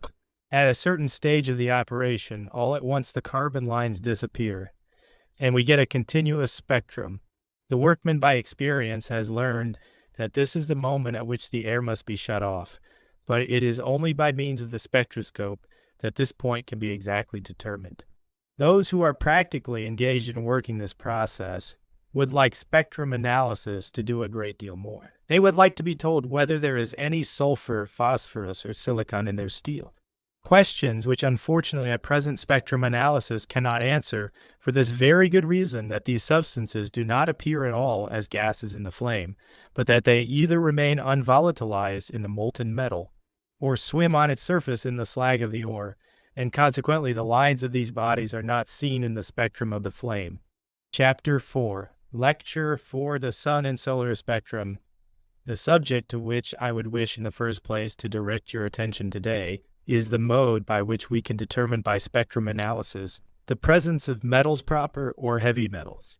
How, for instance, can we ascertain the presence of copper, or of gold, or of silver, or of zinc, or of iron?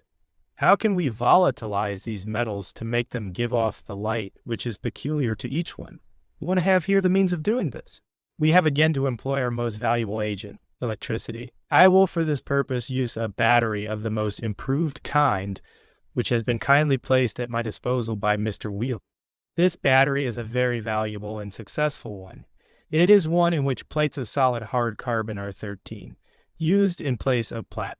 Platinum, as you are aware, is a very valuable substance and very liable to deterioration, and the soft carbon used in the ordinary Bunsen battery absorbs so much nitric acid as to act in a very awkward manner in using the battery.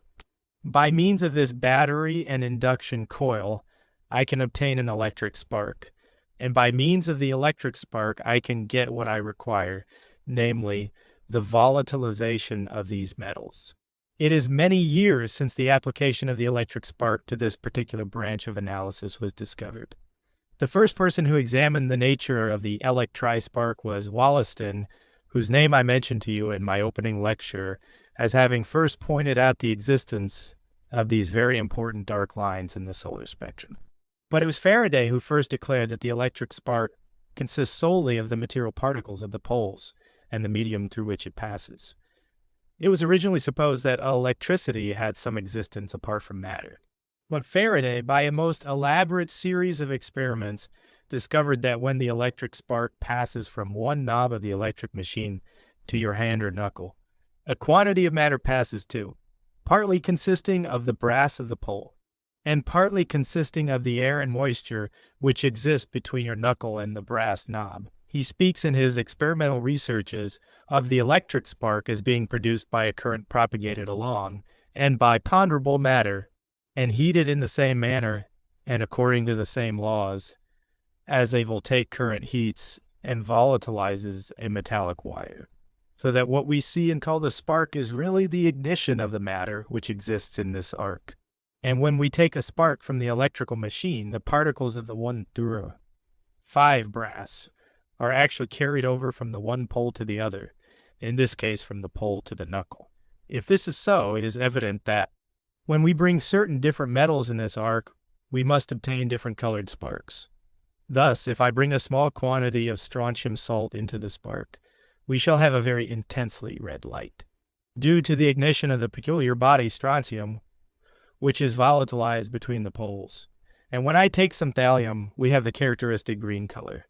If we examine the light of such a spark with a spectroscope, we find that there are two superimposed spectra, the one spectrum produced by the very bright points of light lying close to the poles, and the other by the less luminous portion of the arc lying farther from the pole. The spectrum of the bright points is that of the metal present. The light from the less luminous portion in the center exhibits the spectrum of the incandescent air and shows the particular lines produced by the gases present in the atmosphere. Nitrogen, oxygen, and hydrogen, for in the atmosphere we have constantly the vapor of water present. Each gas gives us lines peculiar to itself, and in some cases, when the quantity of carbonic acid present in the air is considerable, we may even get the carbon lines. It was Sir Charles Wheatstone in the year 1835 who first pointed out that the spectra produced from the sparks of different metals were dissimilar, and he concluded that the electric spark resulted from the volatilization and not from the combustion of the matter of the poles themselves.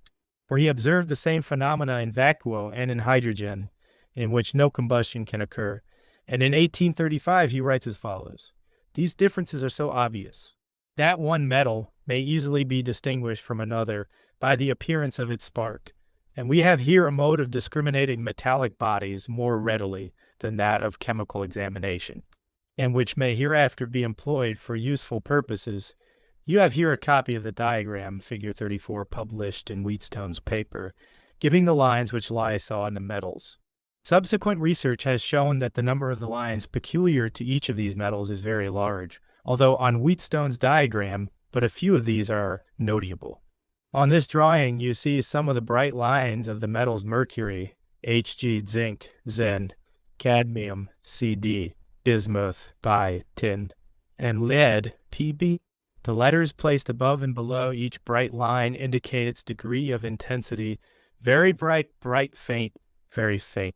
It was chiefly through the experiments of the Swedish philosopher Ångström that we gained an intimate knowledge of the nature of the electric spark.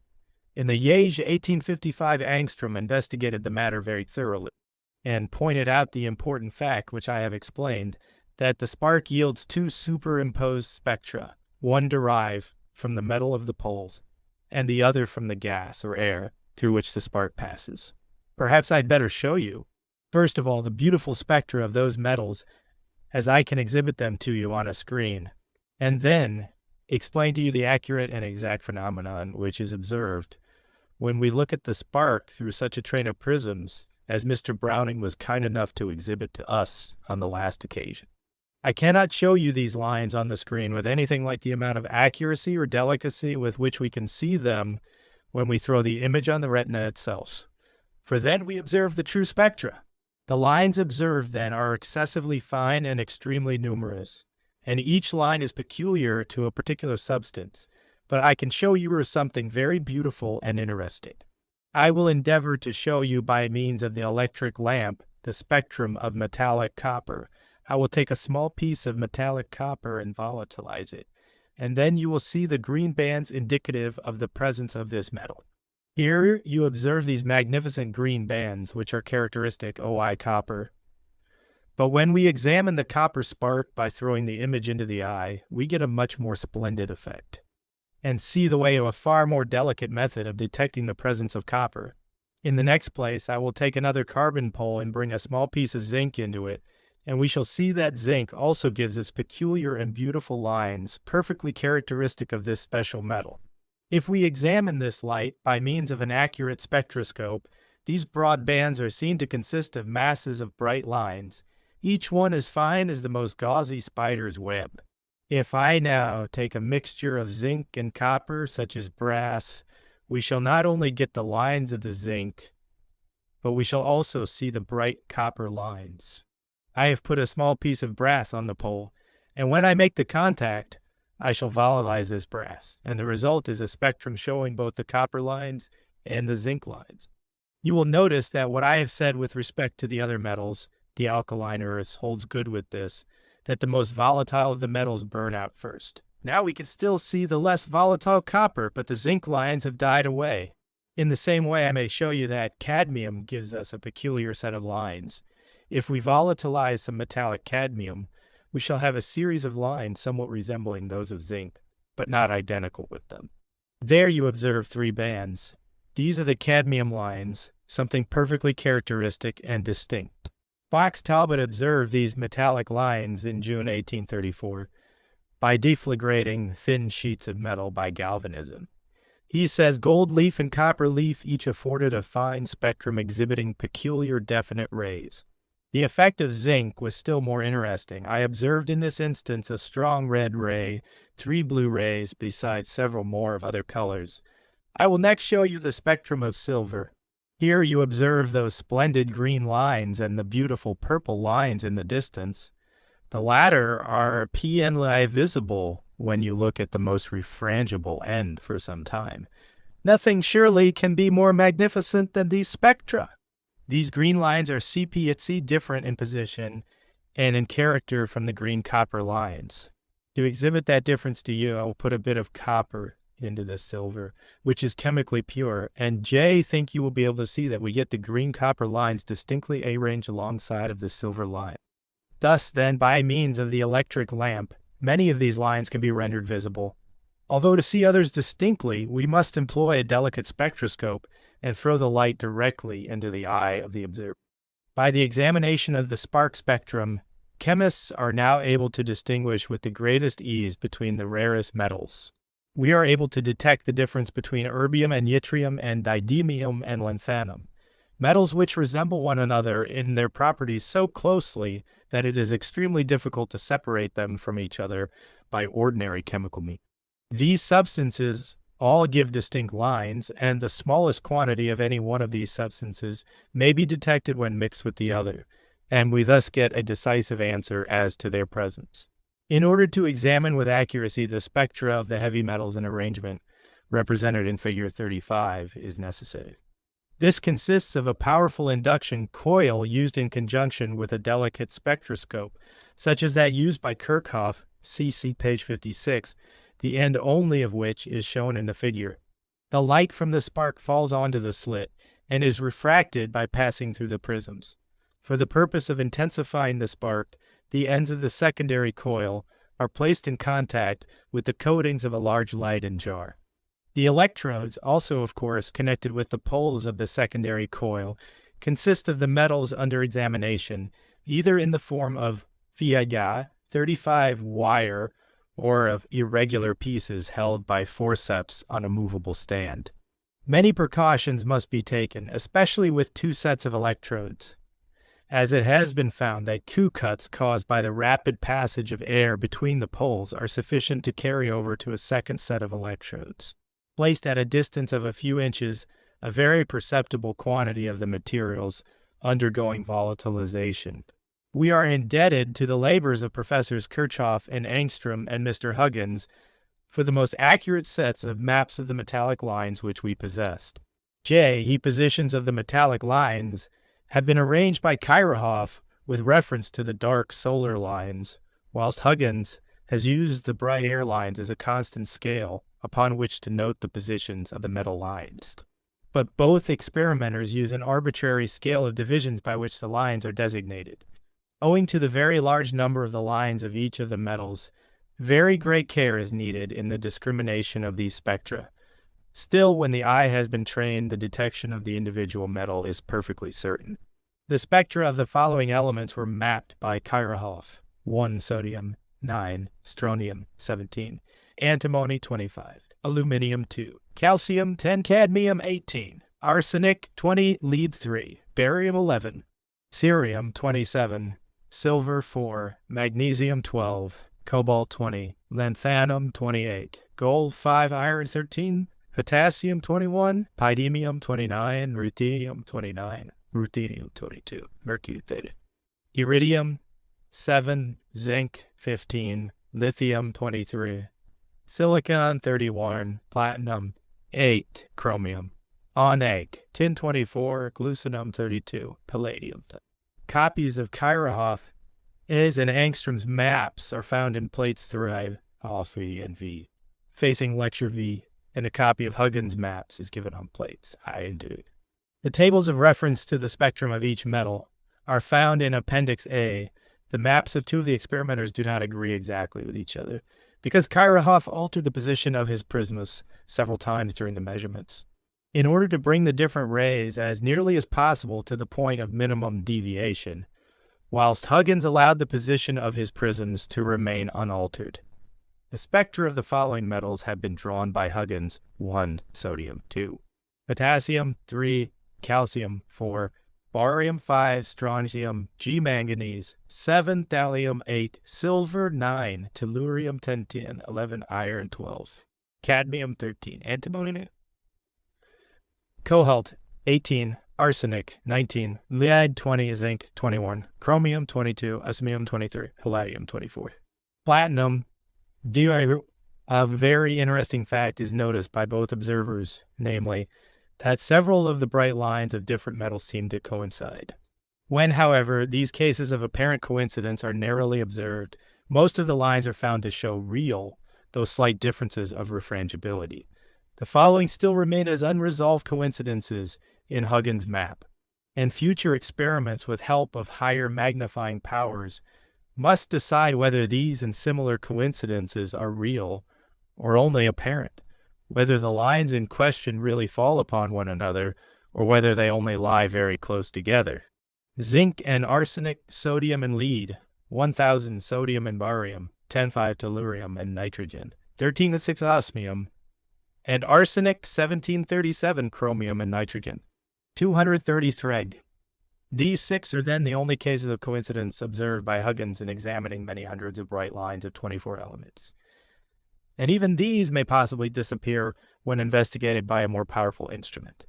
Now, with regard to the effect of increase of temperature upon the spectra of the metals, several interesting facts have been observed. And in the first place, let me when the lines of the folio wing rarer metals have recently been carefully drawn by Thalin. Glucinum, zirconium, erbium, yttrium, thorium, uranium, titanium, tungsten, molybdenum, and vanadium. Vexte 1868 reminds you that new lines make their appearance in the spectra of certain elements when the temperature is increased. When, for instance, we heat lithium, either the metal or its salts, in the electric arc, we obtain a splendid blue band in addition to the red and orange rays, showing that the undulations in this particular set of vibrations have become more intense. The same phenomenon is observed in the case of the strontium spectrum, where no less than 4 new lines, E, 7K, and X, figure 36, make their appearance on increasing the temperature of the incandescent vapor all of the metal. The analogy between the production of these more highly refrangible rays and that of the overtones or harmonics of a vibrating string will occur to all.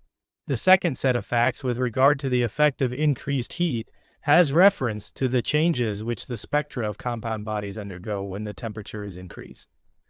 This change is clearly seen in the following experiment. Let us first put a piece of fused chloride of calcium, a common lime salt, into the colorless gas flame. We observe a peculiar spectrum, which is represented roughly on this diagram, in which the red is supposed to be on the right and the blue on the left hand, figure 37, number 1, and frontispiece, number 9. TF, however, we now pass an electric spark over some pieces of chloride of calcium, and then look at the colored spark. We find that the spectrum thus obtained is not the same as that observed in the flame. Here you notice the difference between these two spectra. The lower drawing gives you the spark spectrum and the upper one what we may call the flame spectrum. This can be readily explained. It is a well-known fact that certain chemical compounds, when they are heated up above a given temperature, decompose into their constituent elements, but that below that temperature, these compounds are capable of existing in a permanent state. When we once get the spark spectrum, we find that no alteration in the intensity of the spark then alters the position of those lines. The position of the red lithium line is never altered, although the blue line comes out. It naturally strikes every observer that these bands seen in the flame spectrum are produced by a compound of calcium, say the oxide or chloride, which remains undecomposed at the temperature of the flame. When we increase the temperature, as in the spark spectrum, we get the true spectrum of the metal. The position of these true metallic lines never alters at all, although owing to increased intensity in the electric spark, new lines may sometimes make their appearance. Hence, we can fully rely upon the spectrum test as a proof of the presence of the particular metal. No such change in the character of the spectra is noticed in the case of those metals whose compounds are easily decomposed. Thus, we do not see any such phenomenon in the alkaline metals, although it is observed in the case of barium, strontium, and calcium. Another fact which bears out the truth of this explanation has been observed by Plucker, that in the case of bodies whose spectra change from bands to lines on increase of temperature, a recombination of the elements occurs on cooling, and the hand spectrum of the compound reappears. Many other observations crowd upon us to convince us that compound substances capable of existing in the state of glowing gas yield spectra different from those of their constituent elements. Thus, the spectrum of terchloride of phosphorus exhibits lines differing from those of either phosphorus or chloride, and the chloride and iodide of copper each yields a distinct set of bands bearing no resemblance to the bright lines of the metal. To give you a notion of the immense number of these lines, I should like to show you a drawing or two. And in the first place, I will show you a drawing on the screen of Kirchhoff's plates 3 and RV. Preceding lecture V. Professor Virchow was the first to examine the exact character of these metallic lines, and Lie drew an accurate map, not only of these metallic lines, but of the dark lines in the spectrum of the sun. And this is a copy of one of his diagrams, to which I would now briefly allude. The dark lines here represent the dark lines in the sun. With these I have at present nothing to do. We shall devote our next lecture to a detailed discussion of this most remarkable subject. Today, I would simply draw your attention to the short lines at the lower part of the diagram, which indicate to us the position of the bright metal lines with regard to the fixed dark solar lines, these latter being taken as a sort of inch rule, by which the position of the other lines are reckoned. These lines, which you see joined by a horizontal line and marked Fe for ferrum, are the iron lines, and I beg you to notice the very large number and the very beautifully fine nature of these iron lines. On Kirchhoff's map, each line is accompanied by a letter which gives the chemical symbol of the element to which this line belongs. Here an aluminium line, here an antimony line, here a calcium line, here again a number of iron lines connected together. And so I might go through all these diagrams showing the number of lines which Kirchhoff has mapped, and this for only a small portion of the spectrum.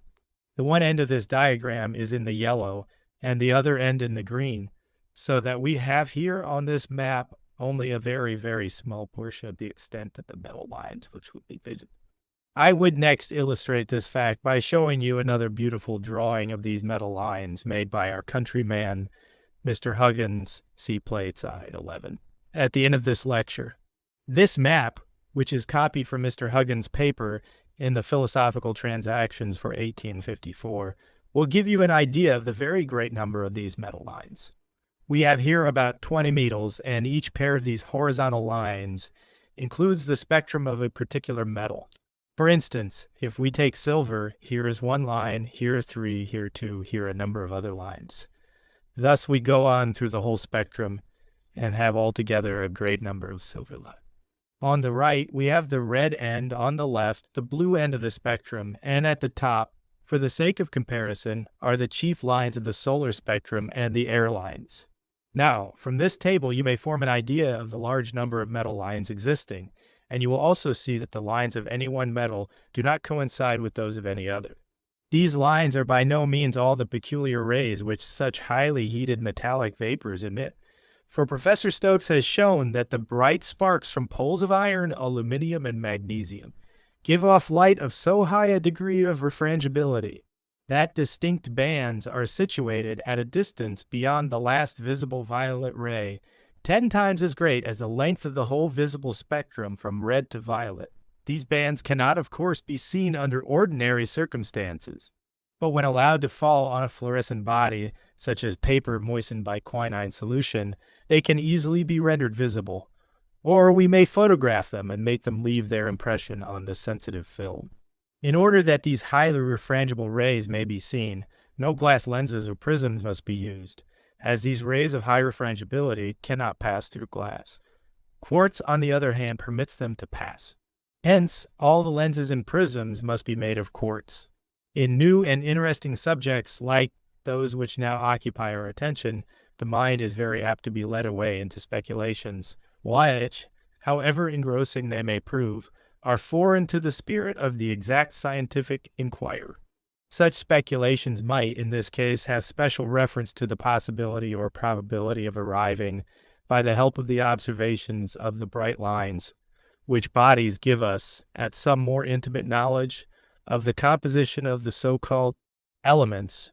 We might speculate as to the connection, for instance, between the wavelengths of the various bright lines of the metal and the particular atomic weight of the substance. Or we might ask, can we find out any relation between the spectra of the members of some well-known chemical family, as iodine, chlorine, and bromine, or between those of the alkaline metals, potassium, sodium, cesium, and rubidium? Such questions as these naturally occur to everyone. At present, however, this subject is in such an undeveloped state that such speculations are useless because they are premature and the data are insufficient. But doubtless a time will come when these matters will be fully explained, and a future Newton will place on record a mathematical theory of the bright lines of the spectrum as a striking monument of the achievements of exact science. The next point to which I would direct your attention is one of a slightly different kind. We find that certain substances, not only gases but liquids and even solid bodies, exert at the ordinary temperature of the air a selective absorption power on white light when it passes through them. In the next lecture, I shall have occasion to show you, in various ways, the absorptive effect which glowing sodium vapor exerts upon the particular kind of yellow light, which sodium itself gives off. But I would now consider some cases of selective absorption occurring at the ordinary temperature, and just indicate to you a most interesting and important branch of this subject, which has been, to a certain extent, worked out, but in which a rich harvest of investigation still remains open. I refer to the absorption spectra obtained by the examination of various colored gases and liquids, especially of blood and other animal fluids. In the first place, then, it has long been known that certain bodies have at the ordinary temperature the power of selecting a kind of light and absorbing it. Intion exhibited by two colored gases. Number 1 shows the dark band seen when white light passes through the violet vapors of iodine, whilst number 2 gives the bands first observed by Brewster in red nitrous fumes. Some colored gases, such as chlorine, do not give any dark absorption bands. Perhaps the most striking instance of the formation of these absorption lines in the case of liquids is the one which I will now show you of this colorless solution of a salt of the rare metal didymium. Now, this didymium salt possesses the power of absorbing from white light certain definite rays, so that if I place the solution in the path of our continuous spectrum, we get a broad absorption band by which, as Dr. Gladstone has shown, the presence of didymium can be recognized when present even in very minute quantities. It is very remarkable that, although these didymium absorption lines are so black, and serve as such a reliable test of the presence of this metal, yet the fraction of the total light which is absorbed is so small that the solution appears colorless. From the recent experiments of Bunsen on this subject, it seems that the various didymium compounds do not exhibit exactly the same absorption lines, and if light is allowed to fall upon a crystal, the dark one lands also differ according to the direction in which the light passes through. The solutions of many other colored metallic salts possess a similar property of yielding definite absorption lines. And Dr. Gladstone finds that, with very few exceptions, all the compounds of the same base, or acid, have the same effect on the rays of light. Thus, the chromium salts, both green and purple, exhibit the same form of absorption spectrum, figure 39. Figure 40 shows the bands produced by potassium permanganate solution, contoured in a wedge-shaped vessel. The right hand corresponds to the red end of the spectrum, and the letters refer to the position of Fraunhofer's lines. The absorptive action of the solution is most powerful at the upper part of each drawing, which represents the spectrum seen where the layer of solution was thickest, and diminishing towards the lower part of the figure. There are a variety of other substances which have this selective power. Thus here is the absorption spectrum of chlorophyll, the green coloring matter of leaves, and here that of chloride of uranium. If one take a solution of blood and place the cell containing it before the slit, we get these distinct absorption dark bands due to the presence of the blood, figure 42. This is the red blood gives a different appearance. Here you see the two bands due to the red blood, whilst this portion of deoxidized blood gives only one black band, somewhat similar, but not identical in position with the dark band in magenta, which I now throw upon the screen. This subject has been examined by Professor Stokes, who published a paper on the subject in the Proceedings of the Royal Society in 1864. From this, we learn that the colorant matter of blood, like that of indigo, is capable of existing in two states of oxidation, distinguishable by a difference of color and a fundamental difference in the action on the spectrum. These two forms may be made to pass one into the other by suitable oxidizing and reducing agents, and they have BQN termed red and purple chrorin, AKOK 134. At the top, figure 43, number 1, you have the position of the two bands of the scarlet chrorin. The deoxidase blood is seen in number 2 to have only one dark band. By the action of an acid on blood, the chrorin is converted into hexamatine, yielding a different absorption spectrum, and this hexamatine is capable of reduction and oxidation like chrorin. The absorption bands of hexamatine are represented in notes 3 and 4. One very interesting point to which I must refer is the fact that the blood, when it contains very small quantities of carbonic oxide gas in solution, exhibits a very peculiar set of bands, and the poisoning by carbonic oxide, for, as is well known, the poison of burning charcoal is due to carbonic oxide, can be readily detected by the peculiar bands which the blood containing carbonic oxide in solution exhibits. And hence we have these absorption lines coming out as the most valuable aid in toxicological research. I would only in conclusion refer you to the instrument by which all these beautiful absorption phenomena can be observed with delicacy and accuracy. It is simply a spectroscope placed in connection with a microscope, figure 44. Here we have the instrument 1. The eyepiece contains prisms, so placed as to enable the refracted ray to pass in a straight line to the eye. Such spectroscopes are termed direct vision instruments. This, figure 45, is a diagram showing the structure of the eyepiece which I hold in my hand. This is the first lens of the eyepiece.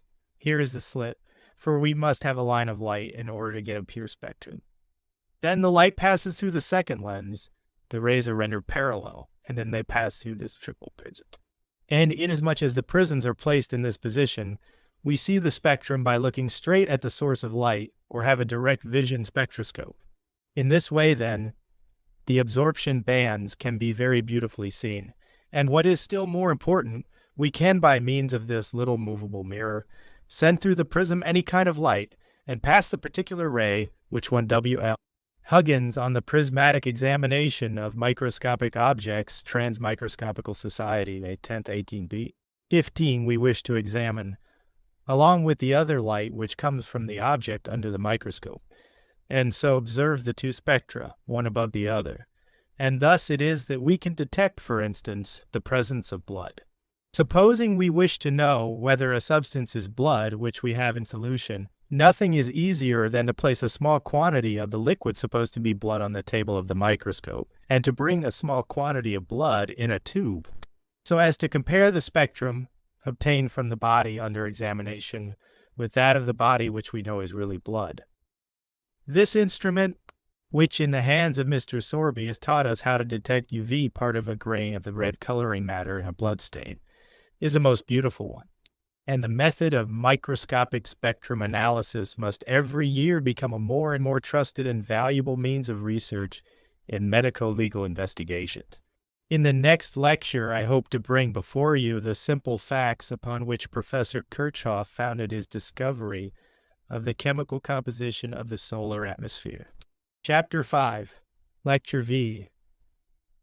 The fixed stars and nebulae have in this lecture the somewhat formidable task set before us of endeavoring to explain the grounds upon which Professor Kirchhoff concludes with certainty that in the solar atmosphere, at a distance of about millions of miles, substances such as iron, sodium, magnesium, and hydrogen, which we know well on this earth, are present in a state of luminous gas.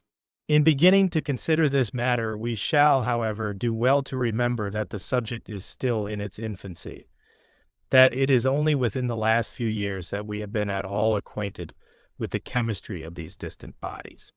We must not be surprised to find that some of our questions cannot be satisfactorily answered, and we may expect in several instances to meet with facts to which an explanation is still wanting. In the first lecture, I pointed out to you that sunlight differs from the light given off by solid and liquid substances, as well as from the light given off by gaseous at end of book. You mi avis mil from G to H2, drawn to the mind scale as Kirchhoff's maps. Bodies. If we were experimenting with sunlight now, and if I could throw the solar spectrum onto the screen, instead of this continuous spectrum of the incandescent carbon poles, we should find that this bright band was cut up by a series of dark lines or shadows. These lines I mentioned to you were first discovered in 1814 by Fraunhofer. At least they were first carefully observed by him, and have since gone by the name of Fraunhofer's lines. Fraunhofer measured the distances between these fixed lines, and he found that the distance from D to E and from E to F remained perfectly constant in the sunlight. And moreover, always appear in sunlight. And moreover, as I think I mentioned to you on a previous occasion, He examined the light from the moon and from the planet Venus and found that the same lines occur in moonlight and in planet light, which is simply reflected sunlight. And he found that the relative distances between these lines were the same in light from these three sources. He then examined the light from some fixed stars, from Sirius and others, and he found that although in some of these fixed stars some lines existed which occur in sunlight, yet that other lines always present in sunlight are absent from the light of the stars. Thus, in Procyon and Capella, he saw two solar lines, but other well-known solar lines appear wanting. So long ago as 1814, Fraunhofer concluded that these lines appear caused by some absorptive pull exerted in the star or in the sun. The exact mapping of these lines becomes a matter of very great importance, and since the time of Fraunhofer, the best maps which have been made of these solar lines are those of Kirchhoff and Ångström. Facsimile drawing of these maps are, with the permission of the authors, given in plates the third I4 and V. I will now project, by means of the oxyhydrogen light, a photograph of one of the diagrams of Professor Kirchhoff upon the screen, and show you the great number of lines existing in the solar spectrum. See plate 3, facing this lecture. This is the line D in the fellow, which was noticed by Fraunhofer and observed by him to be double. Thanks to the kindness of Mr. Browning, I have on the other end of the table a very beautiful instrument, which is so arranged that it enables me to show these double D lines. Reverting again to the map, we see a great number of lines varying in intensity, in depth of shade, as well as in breadth. Here we come to E in the blue. I might in the same way show you that throughout the whole length of the spectrum similar groups of dark lines occur. From these diagrams you will, however, form an idea of the enormous number of these lines which exist in the solar spectrum. On plate 4, you see the lines existing at the blue end of the spectrum, going up as far as in the blue. Here you observe these dark lines, to which Fraunhofer gave the term G. And between these, we have a very large number of lines mapped out with a very great degree of accuracy and care by Professor Kirchhoff by means of his delicate spectroscope, figure 23, P56, LAUL 50.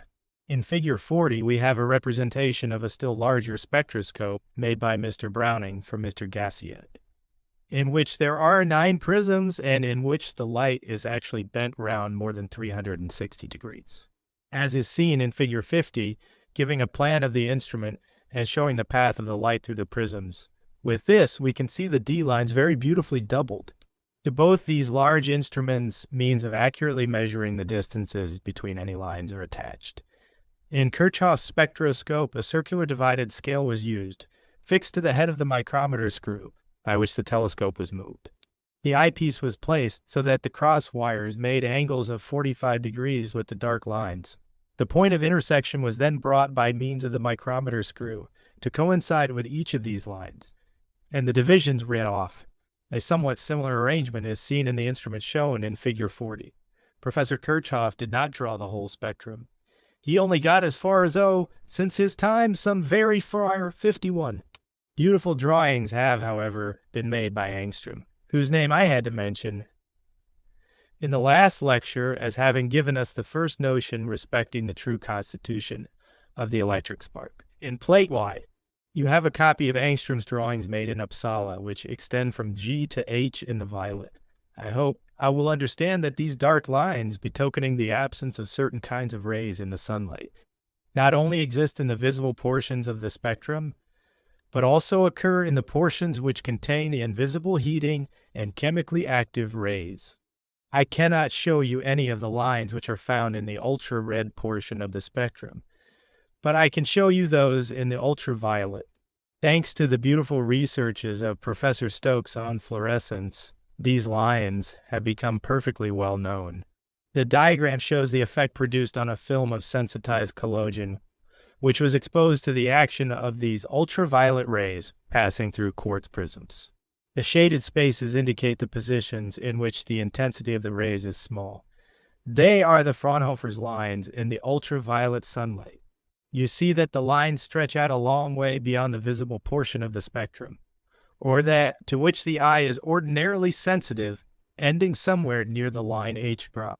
In order to point out to you the accuracy with which Professor Afirkov has drawn these very difficult maps of the solar lines, I will show you a copy of a very interesting photograph made by Mr. Rutherford of New York, who, as many present will be aware, has devoted himself with great success to astronomical photography. Mr. Rutherford has photographed those portions of the solar spectrum which are capable of producing a photographic image, for you will remember that it is only the blue and ultra-blue rays which are capable of thus acting chemically. You see here, figure 52, a copy of one of Mr. Rutherford's photographs compared with Kirchhoff's drawing. At the bottom is Rutherford's photograph, and above is Kirchhoff's drawing. Let us compare the two. In the photograph there is this line R, for instance, and you will see that for every line nature has drawn by means of the light itself, there is a corresponding line in Kirchhoff's map. This will give you an idea of this philosopher's extreme accuracy.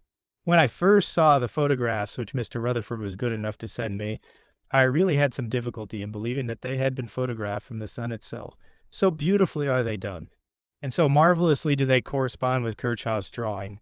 But on a careful scrutiny, you will find some slight differences between them, especially in the relative inten few 52 settings of the two sets of lines.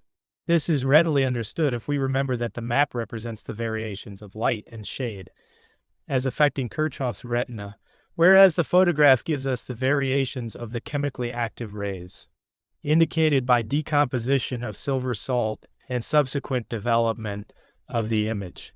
Having fully mastered the facts concerning the composition of sunlight, I must now ask you to pass to the examination of the first of Kirchhoff's discoveries, by which the cause of these singular dark solar lines is explained. So long ago as 1814, Fraunhofer discovered that the dark lines D in the sunlight were coincident with the bright sodium lines. The fact of the coincidence of these lines is easily rendered visible if the solar spectrum is allowed to fall into the upper half of the field of our telescope, while the sodium spectrum occupies the lower half.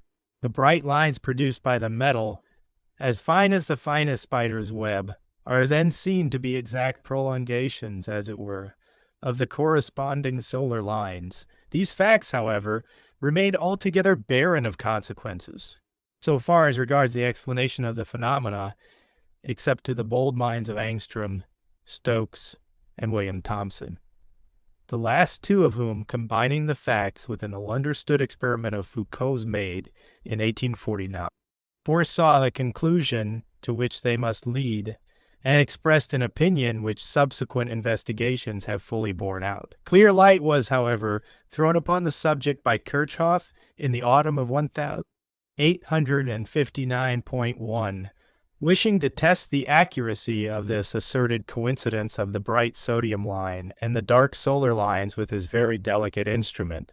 Professor Kirchhoff made the following very remarkable experiment, which is memorable as giving the key to the solution of the problem concerning the presence of sodium and other metals in the sun. In order, says Kirchhoff, for I will now give his own words, to test in the most direct manner possible the frequently asserted fact of the coincidence of the sodium lines with the lines D, I obtained a tolerably bright solar spectrum and brought a flame 1 Berlin ACAD. Bericht 18,511 GC2O, Phil Mag 4th series, 1093, toilet by sodium vapor in front of the slit. I then saw the dark lines dechange into bright ones. The flame of a Bunsen's lamp threw the bright sodium lines upon the solar spectrum with unexpected brilliancy. In order to find out the extent to which the intensity of the solar spectrum could be increased without impairing the distinctness of the sodium lines, I allowed the full sunlight to shine through the sodium flame, and to my astonishment I saw that the dark lines D appeared with an extraordinary degree of clearness. I then exchanged the sunlight for the Drummond's or oxyhydrogen limelight, which, like that of all incandescent solid or liquid bodies, gives a spectrum containing no dark lines. When this light was allowed to fall through a suitable flame colored by common salt, dark lines were seen in the spectrum in the position of the sodium lines. The same phenomenon was observed if, instead of the incandescent lime, a platinum wire was used, which being heated in a flame was brought to a temperature near its melting point by passing an electric current through it. The phenomenon in question is easily explained upon the supposition that the sodium flame absorbs rays of the same degree of refrangibility as those it emits, whilst it is perfectly transparent for all other rays. Kirchhoff had, in fact, as far as he had gone, produced artificial sunlight because he had obtained the two double dark lines in his continuous spectrum. I will try to show the formation of the dark lines of the sodium. For this purpose, we will again employ our electric lamp, and I will throw the continuous spectrum of the carbon points onto the screen, and then I will bring into the lower carbon, which is shaped like a cup, a small quantity of metallic sodium, and we shall thus see that the vapor of the sodium has the power of absorbing the particular kind of light which it emits, and that in place of the bright sodium line we shall have a dark line. There you observe the dark sodium line.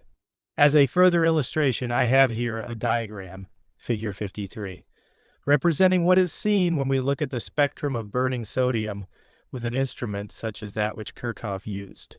At the bottom, number 2, we have a drawing of the ordinary sodium spectrum, giving us these fin 53, bright double lines on a dark background, and above, number 1, we see a drawing of the spectrum of burning sodium.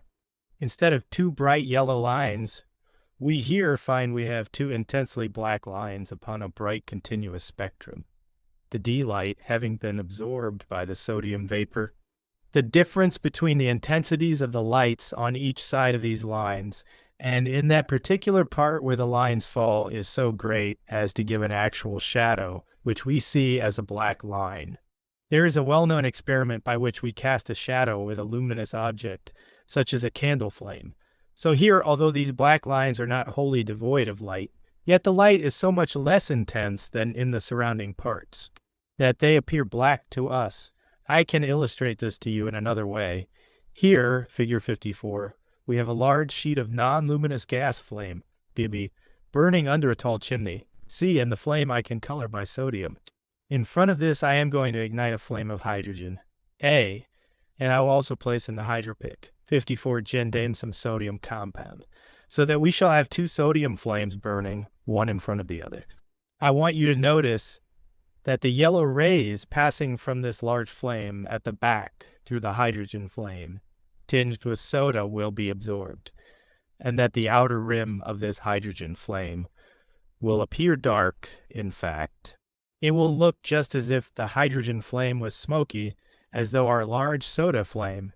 This we do by burning a little sodium, the fumes of which I waft into the flame. Now you see the large flame has turned yellow, and you will notice that in front we get a smoky flame. It is now we had a smoky candle burning in front of the large flame. There is no carbon in this flame to produce a smoky appearance. We shall have nothing but pure hydrogen burning. We will light our hydrogen here, but we must first make distinct. If instead of sodium I next place some lithium in the flame, no black rim will appear. We shall get the red color of the lithium flame, but it will not give us any black shadow, because it has no power of absorbing the yellow light. Hence we conclude that the smoky appearance was really caused by the absorption of the yellow D light by the sodium vapor in a state of incandescence. Here is another most ingenious apparatus lately sent me by my friend Professor Bunsen for exhibiting a constant black sodium flame, absorbing the rays of the same degree of refrangibility as it emits. The little cap of yellow flame keel which floats from the first burner in front of the larger yellow soda flame, G, absorbs the D rays, and in consequence we have the peculiar phenomenon of a constantly burning black sodium flame, figure 55. I can also show you in a third way the fact that sodium vapor is opaque to the light which it gives off. I have prepared a tube containing some sodium which I can convert into vapor. By heating the tube as I am doing, it will become filled with sodium vapor, and you will see that it is perfectly colorless and transparent when we look at it with the white sunlight, but when we look at it with the yellow sodium light, it will appear to be opaque. We shall then sect that the tube containing the sodium vapor throws a dark shadow on the screen. The lights were turned down and the screen was illuminated with a yellow sodium flame. Now the tube looks black. We cannot see through it. It throws a dark shadow. Now by the daylight it is colorless. This shows us, and very distinctly, that the sodium vapor is opaque for the rays which itself can emit. Thoroughly understanding, then, the nature of the phenomena with which we have to deal, let us follow Kirchhoff to the interesting conclusions which he draws from this experiment. He states that from this fact it appears likely that glowing gases have the power of especially absorbing rays of the same degree of refrangibility as those they emit, and that therefore the spectrum of such a glowing gas can be reversed, or the bright lines turned into dark ones when light of sufficient degree of intensity, giving a continuous spectrum, is passed through it. This idea was further confirmed by substituting for the sodium flame the flame colored by potassium when dark lines appeared in the exact position, the characteristic bright lines of this metal. Bunsen and Kirchhoff have likewise succeeded in reversing the flames of lithium, calcium, strontium, and barium, and Dr. Miller has also reversed some of the lines in the spectrum of copper. I can here show you the reversal of the red lithium line on the screen. For this purpose, I bring onto the carbon pole of the lamp some salt of lithium together with a piece of metallic sodium. The sodium will reduce the lithium salt to the metallic state, and I can then show you that we have got not only a dark sodium band, but a dark lithium band in the red part of the spectrum. Now the reversed lines of both these metals are clearly seen. Generalizing from these facts, Kirchhoff has arrived, by the help of theoretical considerations, which I am unable now to lay before you, at a law, previously partially enunciated by Prevost of Geneva and by Prévost and Dessaines in France, and extended by Dr. Balfour Stewart in this country, which expresses the relation between the amount of heat which a body receives and that which it emits. This law has been called the law of exchanges. It asserts that the relation between the amount of heat emitted and that which is absorbed at any given temperature remains constant for all bodies, and that the greater the amount of heat absorbed, the greater must be the amount of heat absorbed. Kirchhoff has proved that the same law holds good for light as well as for heat, that it is as true of the luminous as of the heat-giving rays, and for rays of different kinds if we compare the same kind of rays. For instance, if we compare red rays emitted with red rays absorbed, or yellow rays emitted with yellow rays absorbed, from this we see that an incandescent gas which is giving off only certain kinds of light, that is, whose power of emission is finite for light of certain definite degrees of refrangibility, must have the power of absorbing those kinds of light and those kinds only. This is what we find to be the case with the luminous sodium vapor. It has a very high power of emission for the D rays, and it has a proportionately high power of absorption for that kind of light, but for it alone. And we see that every substance which emits at a given temperature certain kinds of light must possess the power, at that same temperature, of absorbing the same kinds of light. That the emissive and absorptive powers of substances can only be compared at the same temperature. This is of very great importance, for it has been supposed that the law of exchanges does not hold good. The comparison not one e-port on the theory of exchanges by B. Stewart Britasak. 81. Kirchhoff on the history of the analysis of the solar atmosphere, Phil Mag, 4th series, Vol 25, 225 having been made at the same temperature. It must not be assumed that because the bright lines of the incandescent iodine spectrum, for instance, do not correspond to the dark absorption bands of the gas at a much lower temperature, therefore the law is faulty or incorrect. We must compare the lines at the same temperature. Now we know that the same kind of law holds good with the other vibrations known to us, the vibrations of the air which we call sound. We are all acquainted with what is called resonance. When we sing a particular note in the neighborhood of a piano, that same note is returned to us. The particular vibrating string which can emit that note has the power also of absorbing vibrations of that particular kind when proceeding in a straight line, and emitting them again in all directions. We are not therefore without analogy in the case of sound for the absorption and emission of the same kind of undulation by the same substance. We will now pass to the application of this principle of the reversibility of the spectra of luminous gases to the foundation of a solar and stellar chemistry. How does this principle assist us in our knowledge of the constitution of the solar atmosphere?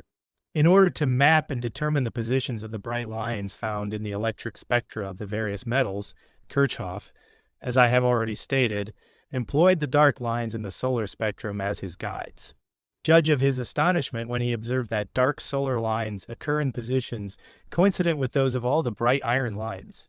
Exactly as the sodium lines were identical with Fraunhofer's lines, so for each of the iron lines, of which Kirchhoff and Angstrom have mapped no less 196 spectrum analyses. Elect V, then 460, a dark solar line was seen to correspond. Not only had each iron line its dark representative in the solar spectrum, but the breadth and degree of shade of the two sets of lines were seen to agree in the most perfect manner, the brightest iron lines corresponding to the darkest solar lines. To those who have not themselves witnessed this coincidence, it is impossible to give an adequate idea, by words of the effect produced on the beholder. When looking into the spectroscope, he sees the coincidence of every one of perhaps 100 of the iron lines with a dark representative in the sunlight, and the idea that iron is contained in the solar atmosphere flashes at once on his mind. These hundreds of coincidences cannot lie the mere effect of chance. In other words, there must be some causal connection between these dark solar lines and the bright iron lines. That disagreement between them cannot be simply fortuitous is proved by Kirchhoff, who calculates, from the number of the observed coincidences, the distance between the several lines, and the degree of exactitude with which each coincidence can be determined, the fraction representing the chance or probability that such a series of coincidences should occur without the two sets of lines having any common cause. This fraction he finds to be less than Tm Arrhenius UO, or in other words, it is practically certain that these lines have a common cause. Hence this coincidence, says Kirchhoff, must be produced by some cause, and a cause can be assigned, which affords a perfect explanation of the phenomenon. The observed phenomenon may be explained by the supposition that the rays of light which form the solar spectrum have passed through the vapor of iron, and have thus suffered the absorption which the vapor of iron must exert. As this is the only assignable cause of this coincidence, the supposition appears to be a necessary one. These iron vapors might be contained either in the atmosphere of the sun or in that of the earth. But it is not easy to understand how our atmosphere can contain such a quantity of iron vapor as would produce the very distinct absorption lines which we see in the solar spectrum. And this supposition is rendered still less probable by the fact that these lines do not appreciably alter when the sun approaches the horizon. It does not, on the other hand, seem at all unlikely, owing to the high temperature which we must suppose the sun's atmosphere to possess, that such vapors should be present in it. Hence the observations of the solar spectrum appear to me to prove the presence of iron vapor in the solar atmosphere, with as great a degree of certainty as we can attain in any question of natural science. This statement is, I believe, not one jot more positive than the facts warrant. For to what does any evidence in natural science amount to, beyond the expression of a probability? A mineral sent to me from New Zealand is examined by our chemical tests, of which I apply a certain number, and these show me that the mineral contains iron, and no one doubts that my conclusion is correct. Have we, however, in this case, proof positive that the body really is iron? May it not turn out to be a substance which in these respects resembles, but in other respects differs from the body which we designate as iron? Surely. All we can say is that in each of the many comparisons which we have made, the properties of the two bodies prove identical, and it is solely this identity of the properties which we express when we call both of them iron. Exactly the same reasoning applies to the case of the existence of these metals in the sun. Of course, the metals present there, causing these dark lines, may not be identical with those we have on Earth, but the evidence of their being the same is as strong and cogent as that which is brought to bear upon any other question of natural science, the truth of which is generally admitted. I do not think I can give you a more clear or succinct account of the development of this great discovery than by quoting from Kirchhoff's admirable memoir the following passage. as soon as the presence of one terrestrial element in the solar atmosphere was thus determined, and thereby the existence of a large number of Fraunhofer's lines explained. It seemed reasonable to suppose that other terrestrial bodies occur there, and that, by exerting their absorptive power, they may cause the production of other Fraunhofer's lines. For it is very probable that elementary bodies which occur in large quantities on the Earth, and are likewise distinguished by special bright lines in their spectra, will, like iron, be visible in the solar atmosphere. This is found to be the case with calcium, magnesium, and sodium. The number of bright lines in the spectrum of each of these metals is indeed small, but those lines, as well as the dark lines in the solar spectrum with which they coincide, are so uncommonly distinct that the coincidence can be observed with great accuracy. In addition to this, the circumstance that these lines occur in groups renders the observation of the coincidence of these spectra more exact than is the case with those composed of single lines. The lines produced by chromium also form a very characteristic group, which likewise coincides with a remarkable group of Fraunhofer's lines. Hence, I believe that I am justified in affirming the presence of chromium in the solar atmosphere. It appeared of great interest to determine whether the solar atmosphere contains nickel and cobalt, elements which invariably accompany iron in meteoric masses. The spectra of these metals, like that of iron, are distinguished by the large number of their lines, but the lines of nickel, and still more those of cobalt, are much less bright than the iron lines, and I was therefore unable to observe their position with the same degree of accuracy with which I determined the position of the iron lines. All the brighter lines of nickel appear to coincide with dark solar lines. The same was observed with respect to some of the cobalt lines, but was not seen to be the case with other equally bright lines of this metal. From my own observations, I consider that I am entitled to conclude that nickel is visible in the solar atmosphere. I do not, however, yet express an opinion as to the presence of cobalt. Barium, copper, and zinc appear to be present in the solar atmosphere, but only in small quantities. The brightest of the lines of these metals correspond to distinct lines in the solar spectrum, but the weaker lines are not noticeable. The remaining metals which I have examined, viz. Gold, silver, mercury, aluminum, cadmium, tin, lead, antimony, arsenic, strontium, and lithium, are, according to my observation, not visible in the solar atmosphere. The lines of the following metals have their dark representatives in the sunlight. Extract from the index table of Kirchhoff's maps, showing the coincidences of the dark solar and bright metallic lines. High, 1621 to 5, 1648 to 44, 1622 to 35, 1648 to 86 over 1000. 623 to 4, 1649 to 2 4 1627 to 2 1650 to 3 1628 to 2 1650 to 7 FA. Ni 1631 to 5 1654 to 0 4 C 1633 to 547 1655 to 665. MG 1634 to 167 1655 to 9 1634 to 90. J 1657 to 1 1638. To 7 1642 to 1 1659 to 4 1659. 1662 to 8 1647 to 3. Whether these apparently coincident lines will prove to be absolutely identical is a matter which we cannot as yet decide. Kirchhoff thinks it is necessary, for the purpose of settling this question, to use a much more delicate apparatus than even that which he employed. Fraunhofer's line D corresponds on Kirchhoff's map to the lines 1002, 8, and 1006, 8. Fraunhofer's E to the Lillies 15,237 and 15,227, and Fraunhofer's B to the lines 1633, 4, 1648, 3, and on its Chi 5, 0.I.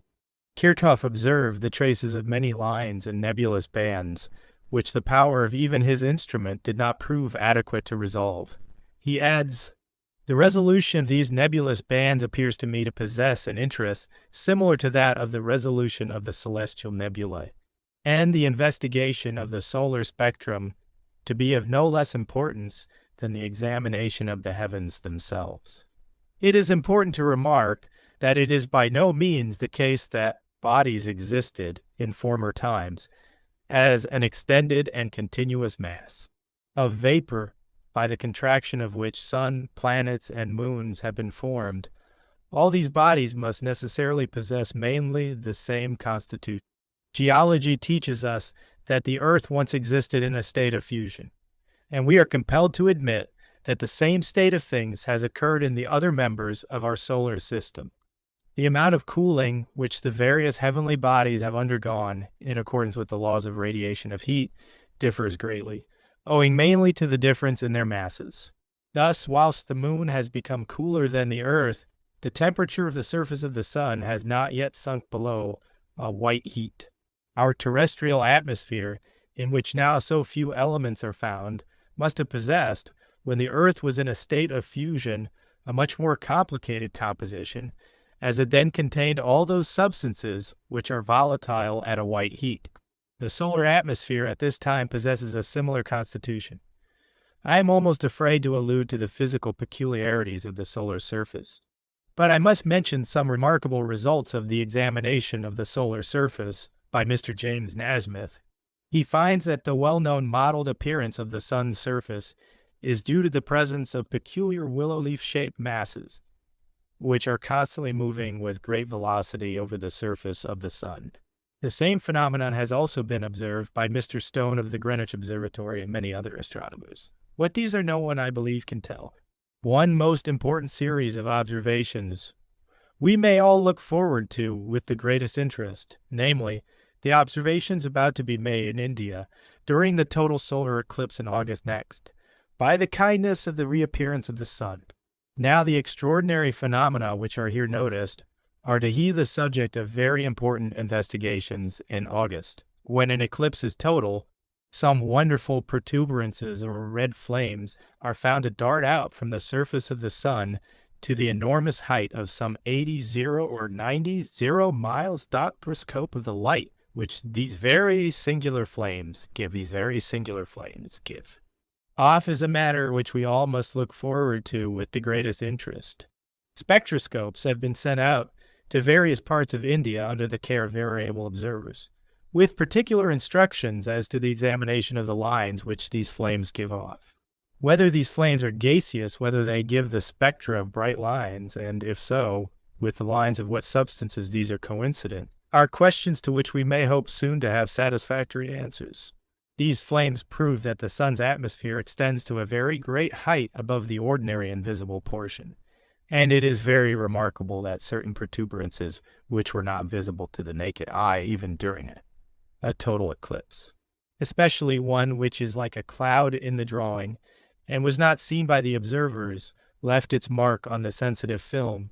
It emitted rays of a high degree of refractability, too weak to act upon the retina, but strong enough to produce the image on the sensitive plate. In the next lecture, I shall hope to bring before you the most interesting and important researches made by Professor Miller and Mr. Huggins on the subject of stellar chemistry. One, according to Mr. Pogson's measurements, the elevation of the Great Horn was 323 above the sun's disk. This corresponds to a height of 9,995 miles, Baxendale.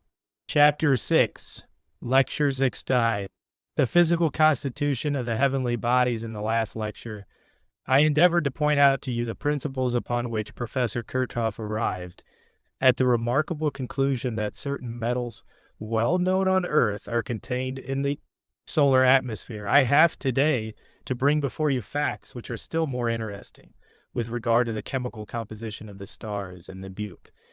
And if in the former lectures I had to couple the names of two great German philosophers, I have today to bring before your notice the researches of two distinguished Englishmen, Mr. Huggins and Dr. Miller, to whom we are indebted for almost all our knowledge of stellar chemistry. Although the moon and planets, shining by borrowed light, do not reveal to the spectroscope the nature of the material of which they are composed like the sun and stars, yet something may be learned by the examination of the spectra of these bodies. You will remember that some of the dark lines in the solar spectrum are caused by absorption in our own atmosphere. Now, if an atmosphere of a similar kind exists around the moon or planet, the atmospheric absorption lines must appear more intense in the light reflected from these luminaries than they do in the light which passes through our air alone. With regard to the moon, the observations of Mr. Huggins and Dr. Miller have been negative. No signs of a lunar atmosphere presented themselves. A still more delicate means of ascertaining whether the moon possesses an atmosphere was employed by Mr. Huggins. On January 4th, 1865, Lai observed the spectrum of a star at the moment the dark edge of the moon passed over it. If an atmosphere existed in the moon, the observer would see the starlight by refraction after the occupation had occurred, just as the setting sun is visible to us after it has actually disappeared below the horizon. The variously colored rays are, however, differently refrangible, and if any atmosphere existed round the moon, the red rays being least so, would die out soonest, and the spectrum of the star would be seen progressively to diminish in intensity. Beginning from the red end, Mr. Huggins observed nothing of this kind, all the rays of the stellar spectrum disappearing simultaneously, and the conclusion must be drawn that the moon is devoid of any appreciable atmosphere. In the spectrum of Jupiter, lines are seen which indicate the existence of an absorptive atmosphere about this planet. These lines plainly appeared when viewed simultaneously with the spectrum of the sky, which at the time of observation reflected the light of the setting sun. One strong band corresponds with some terrestrial atmospheric lines, and probably indicates the presence of vapors similar to those which float about the Earth. Another band has no counterpart amongst the lines of absorption of our atmosphere, and tells us of some gas or vapor which does not exist in the Earth's atmosphere. From observations upon Saturn, it appears probable that aqueous vapor exists in the atmosphere of this planet, as well as in that of Jupiter. In Venus, no intensifying of the atmospheric lines could be observed. But some remarkable groups of lines, corresponding to those seen when the sun is low, were noticed on the more refrangible side of the line D in the Mars spectrum, and these indicate the existence of matter similar to that occurring in our own atmosphere. The red color which distinguishes this planet appears not to be caused by absorption in its atmosphere, as the light reflected from its polar regions is free from the ruddy tint peculiar to the other portions of the planet. Padre Secchi and Janssen have likewise made similar observations, and they also conclude that in all probability the vapor of water exists in the planetary atmospheres. I must now pass on to the subject proper of this day's discourse, which is to consider the properties of the light from the fixed stars. The more we learn about this subject, the more I think we must be surprised at the accuracy of the observing powers of those philosophers who have given us this information. As Mr. Huggins says, we now need not teach our children that little couplet of "Twinkle, twinkle, little star, how I wonder what you arc," because we really know. We have, in place of wonder, knowledge. For from the observations made with the help of this beautiful instrument, a facsimile of the one used by Mr. Huggins, figure go, we are in possession of facts respecting the composition of the atmosphere, and the physical constitution of these stars, as accurate as the knowledge we possess concerning the composition of the solar atmosphere. It would be impossible for me to give you, even if time permitted, an accurate description of the method employed by Mr. Huggins. Suffice it to say that at the end of his telescope he has placed a spectroscope containing two prisms, G, and that, by very accurate adjustment, he is able to bring the image of the star on the slit of his spectroscope. You may imagine how difficult these observations are when you remember that the light of the star emanates from a point. That is to say, the star has no sensible magnitude. That the image of the star has to be kept steady upon a slit only the part of an inch in breadth. And moreover, that the effect of the Earth's motion has to be counteracted. When you add to this, that the amount of light which even the brightest stars give is excessively feeble, that this line of light must be still further weakened by being spread out by a cylindrical lens, into a band. And when you remember that in our climate on a few only of those nights in which the stars appear to the naked eye to shine brilliantly, is the air steady enough to prevent the flickering and confusion of the spectra? Fatal to these extremely delicate observations, I think you will easily understand how exceeding difficult these researches must have been, and I am sure you will acknowledge the debt of gratitude which the world owes to those gentlemen who, by devoted labors, have brought the subject to this interesting issue. In order to get a knowledge of the chemical composition of the stars, or to ascertain what chemical elements are present in them.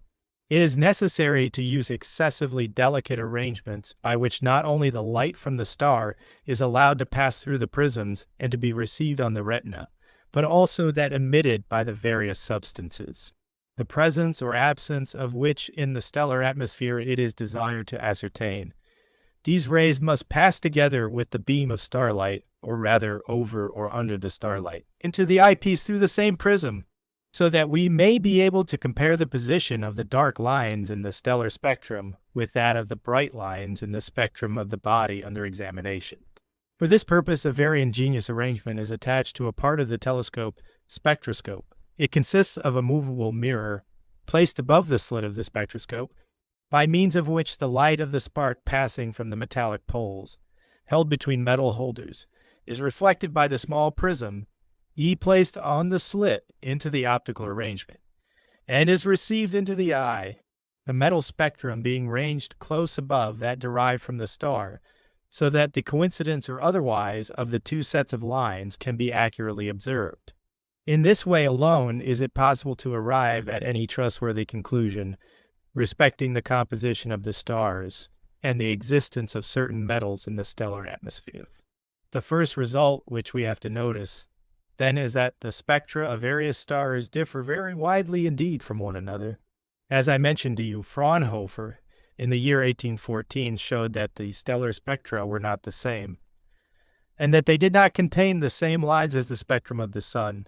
I have here colored drawings which will indicate to you, to begin with, the different nature of these stellar spectra, but these drawings do not pretend to give the exact positions of the various lines in the spectra, but only approximately to represent their general appearance. Here see Nasta 1 and 2 on the chromolith. Plate facing this lecture, for example, is a picture of the spectra of the two stars composing 3 Cygni, in each of which, as you see, the arrangement of the lines is totally different. And moreover, the arrangement of the lines here is sepia different from that of the lines in the solar spectrum.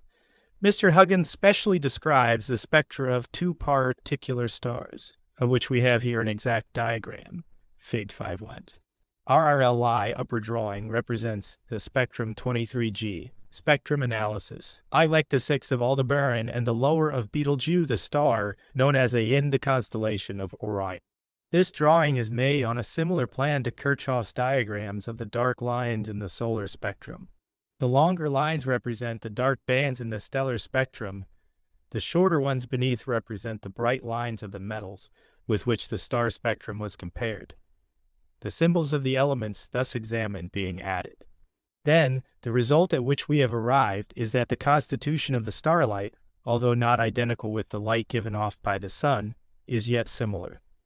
That is to say, the light of a fixed star gives off a continuous spectrum, interspersed by dark shadows or bands, and hence the conclusion we come to is that the physical constitution of the fixed stars is similar to that of our sun, that their light also emanates from intensely white-hot matter, and passes through an atmosphere of absorbent vapors. In fact, that the stars are suns of different systems. We find, for instance, in these 2 particular stars to which I am now referring, the D line caused by sodium exists. The 3 lines which we know as B are produced by luminous vapor of magnesium. The lines of these substances exactly agree in position with the dark stellar lines. Hence, both sodium and magnesium are present in the atmosphere of these far distant stars. We also find in Aldebaran that 2 hydrogen lines, C and R, are present. But if we look at the spectrum of Orionis, we find that the hydrogen lines C and F are wanting. Hence, Doherty come to the conclusion that hydrogen is present in the atmosphere of the Sun and in that of Aldebaran, but that it is wanting in that of Betelgeuse. And so I might show you that silver is not present in Aldebaran, nor seen in Orionis, but that 4 bright lines of calcium, also seen in the Sun's spectrum, are present in both stars. The lines observed in these 2 stars are at least 70 in number, and Mr. Huggins and Dr. Miller have found that in Aldebaran we have evidence of the presence of no less than 9 elements, namely hydrogen giving the lines C and F, the metal sodium giving the double line D, magnesium giving the lines iron giving 4 lines, iron giving 4 lines, and E, Bismuth giving 4 lines. Bismuth is not found in the sun. Tellurium 4 lines. Antimony is also found. Antimony is also found. 3 lines. And 9 mercury, 4 lines. Thus, the element tellurium, whose name implies a purely earthly origin, is found in the star, although it does not exist in the sun and is very rare on this earth. There are only 2 stars, Betelgeuse, to which I have just referred, and another star called 3 Pegasi, in which the hydrogen lines are wanting. All the other stars contain Hb drogen. Now arrived at a distinct understanding of the physical constitution of the fixed stars. They consist of a white-hot nucleus giving off a continuous spectrum surrounded by an incandescent atmosphere, in which exist the absorbent vapors of the particular metals. These results are interesting as bearing on Laplace's nebular theory, because they show that the visible universe is mainly composed of the same elementary constituents. Although certain of the stars differ from one another widely in their chemical constitution, the next question to which the attention of the observers was directed was the different character of the light produced by the star. It is well known that the stars are variously colored. Some shine with a beryl-lit white light, others with a yellow light, others with a blue light. Could spectrum analysis give any explanation of the variety of colors exhibited by these different stars %? This is proved to be possible, as I shall show you by reference to some diagrams from Mr. Huggins' drawings. For almost all I have to say today will be the result of his investigations. Here we have in the first place the spectrum of a white star, of the star which we all well know as Sirius. In this colored drawing, on the crumble. Facing the beginning of this lecture, we find a representation of what Mr. Huggins observed in the spectrum of Sirius. You will notice that we have a continuous spectrum with dark lines, and we find that these dark lines or shadows are interspersed pretty generally throughout the length of the spectrum, so that when all the light enters the eye at once, it produces upon the retina the effect of white light. We next take an orange-colored star known as a Hercules, which is a double star. Here, Cromwell, number 4, we have a totally different spectrum, and the lines which are most marked in this spectrum exist in the green, blue, and deep red. The light is comparatively free from shadows in the yellow and orange portion, and hence the light from the red, green, and blue portions of this star being weakened. The star shines with a yellow light. This, then, illustrates to us the explanation given by spectrum analysis of the cause of these differently colored stars in the heavens. We have, however, yet to learn the nature of the substances which produce many of these dark bands in the stellar spectra, and cause the peculiar color which the stars exhibit. Another very interesting and well-known astronomical fact next attracts our attention. Viz-flick exists once of certain twin or double stars. It appears that amongst these twin stars, which invariably differ in color, the blue, green, and purple stars are faint telescopic stars, never found alone, but associated under the protection, as it were, of a brighter red or orange star. Does the same explanation which has been given of the variety of the differently colored stars also apply to these double stars?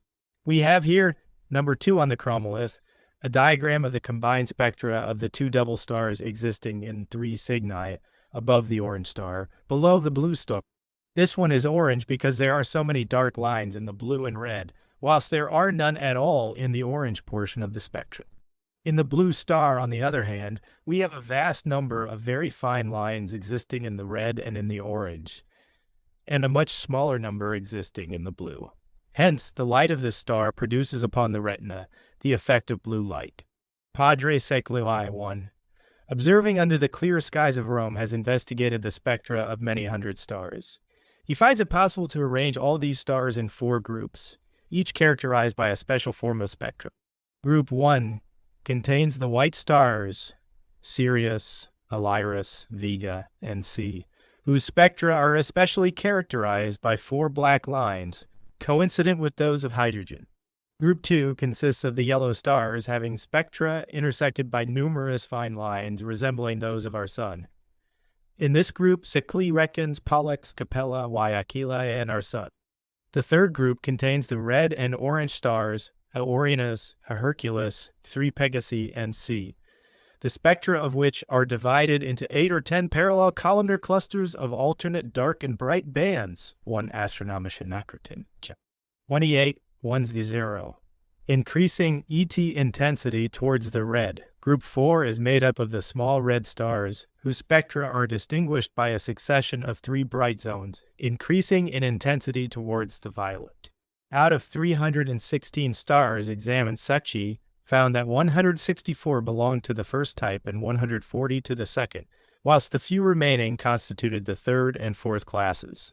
A very interesting and remarkable observation was made in the month of May 1866. All at once in the constellation of the Northern Crown, a star which was entirely or almost entirely unknown, and which was at any rate a star of very small size, suddenly blazed out and attained a magnitude almost equal to that of the largest stars seen in the heavens.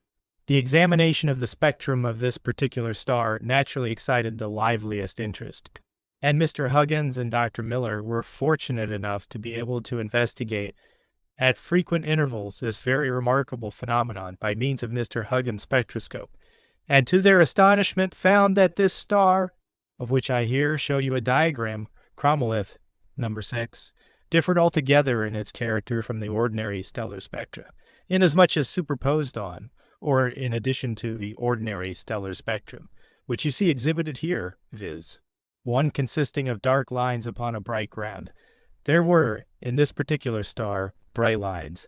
Now what do bright lines indicate? They indicate the presence of certain gaseous bodies, and the result of the examination of the position of these particular bright lines, which you see here, showed them to be coincident with the bright lines produced by hydrogen. As this star made its appearance suddenly, so it soon gradually began to diminish in brilliancy, and at last died out, returning, as it were, to its original telescopic dimensions of about the 10th magnitude. How is this diminution of the brightness of the star to be explained? The cause of the diminution was revealed to us by the spectroscope, inasmuch as these bright lines were found to dwindle and fade away.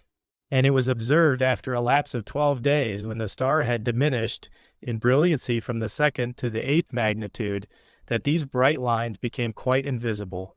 I had the good fortune to see through Mr. Huggins' telescope the very spectrum, the drawing of which is now cast upon the screen. The lines, when I happened to see them, had, however, nearly faded away, but they were still visible. The conclusion to which we must come with regard to this sudden outburst is that it was probably due to a sudden conflagration of hydrogen, that hydrogen gas was in some way in a state of ignition, either through some chemical or other change, and that the existence of these bright lines was due to the star being, so to speak, on fire. A similar sudden increase of light has been observed. Mr. Baxendel's careful estimates of Clive varying brightness of this star, Menschprachthaus, 1866, led him to conclude that the intensity of its light on August 20th, when it reached its minimum, was only 7/100th part of that emitted at its maximum on May 12th. From the recent observations of Lockyer and Janssen, CP 210, we learn that the red prominences in the sun are also caused by glowing hydrogen, so that we have a new reason for believing that the sun may belong to the family of variable stars. The question at once suggests itself to the mind: could a similar conflagration burst out in our system? Of the effects there can be no doubt.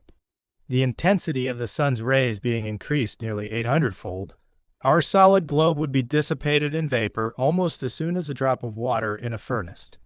The temperature in the sunlight would rise at once to that only attainable in the focus of the largest burning glass, and all life on our planet would instantly cease. In thus speculating on such a possible termination, in other stars, one in Padre Secchi, the Roman astronomer, has ascertained that several very small stars also exhibit bright bands, and therefore have a constitution similar to our corona.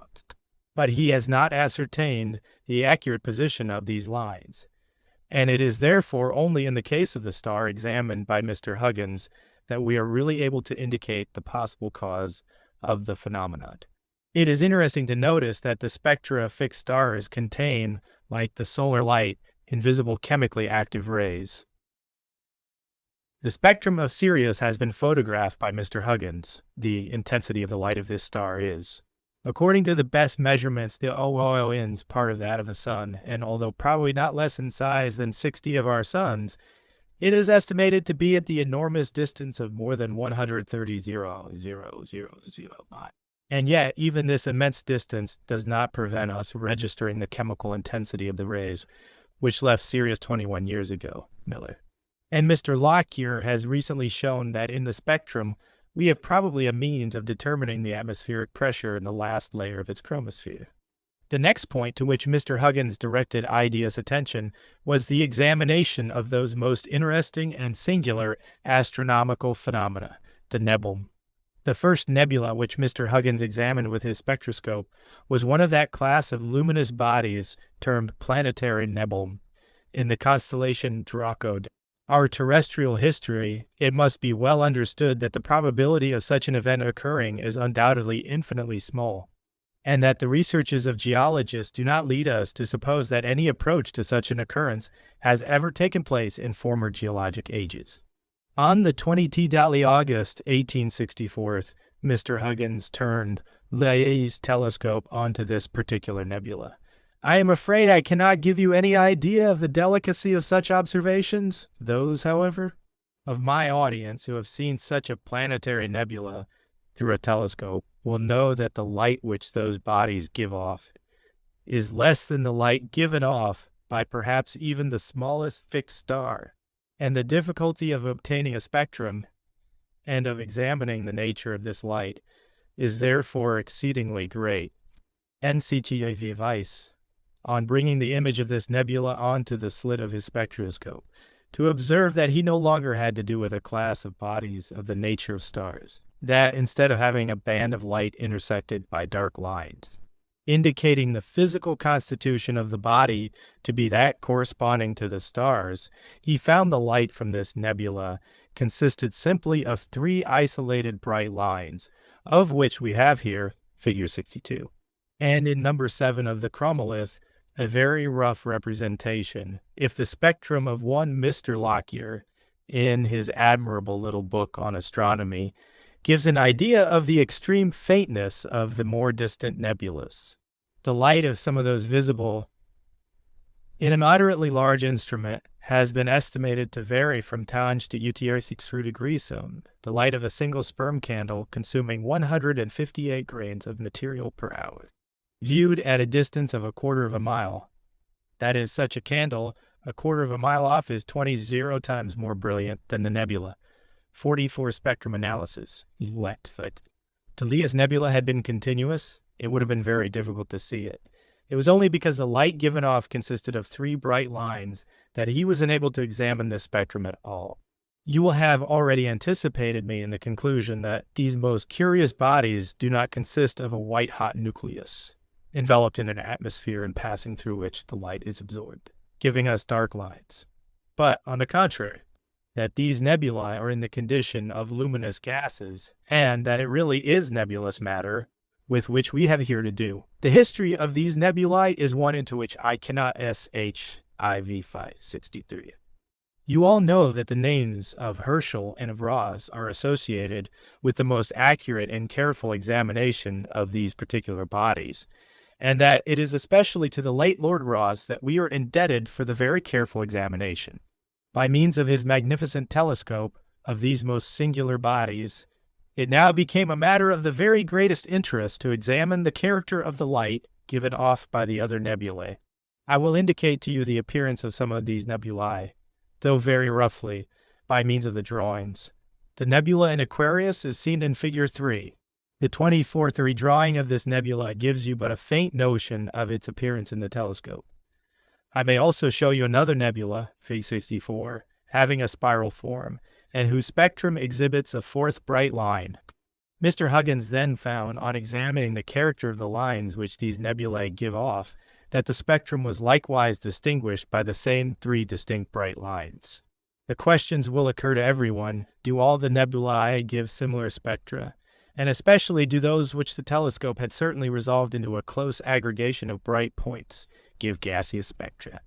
Mr. Huggins has examined the spectra of about 70 nebulae, and he finds that these can be divided into two great groups. One group, about 1/3 of the whole number, consists of the nebulae giving spectra of three bright lines similar to those which one have shown you, or else containing only one or two of these bright lights. Of these 70 nebulae, about 1/3 belong to the class of gaseous bodies.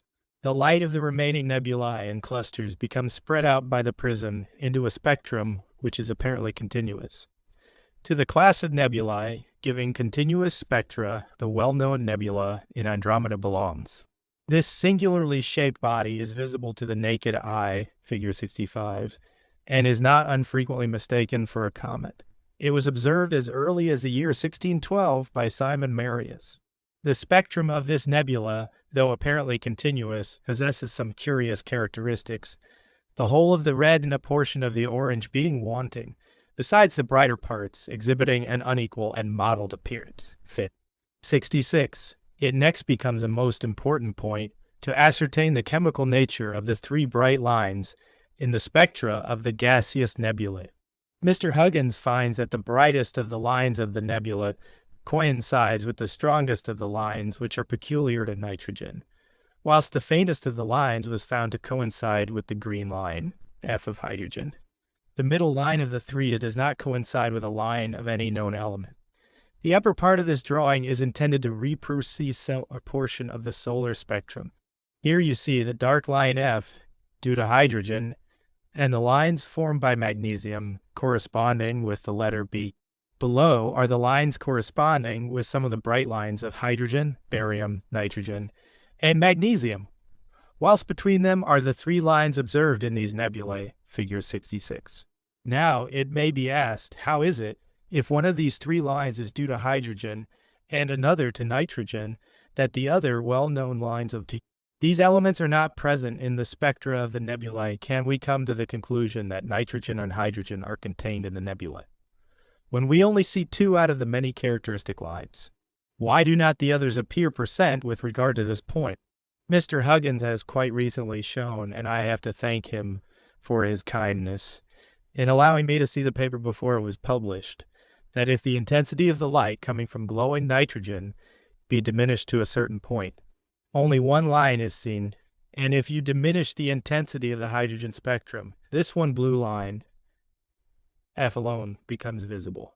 One we may therefore safely follow in Mr. Huggins' steps, and take all his conclusions as being the result, not only of careful experimentation, but of philosophic caution, for in all these new and difficult subjects that is an absolute necessity. I think we may be well satisfied to adopt his decision, that in fact nitrogen and hydrogen do exist in the nebulae, and that the cause of the non-appearance of the other lines is simply to be ascribed to the fact which I have already endeavored to point out to you, that the light coming from these nebulae is of such excessively slight intensity.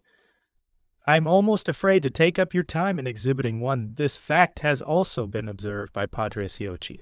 To you many of these diagrams, still I must not omit to show you one of the well-known nebula in the sword handle of Orion, which was discovered by no less a personage than the astronomer Huygens in 1656. I will read to you Sir John Herschel's description of this nebula.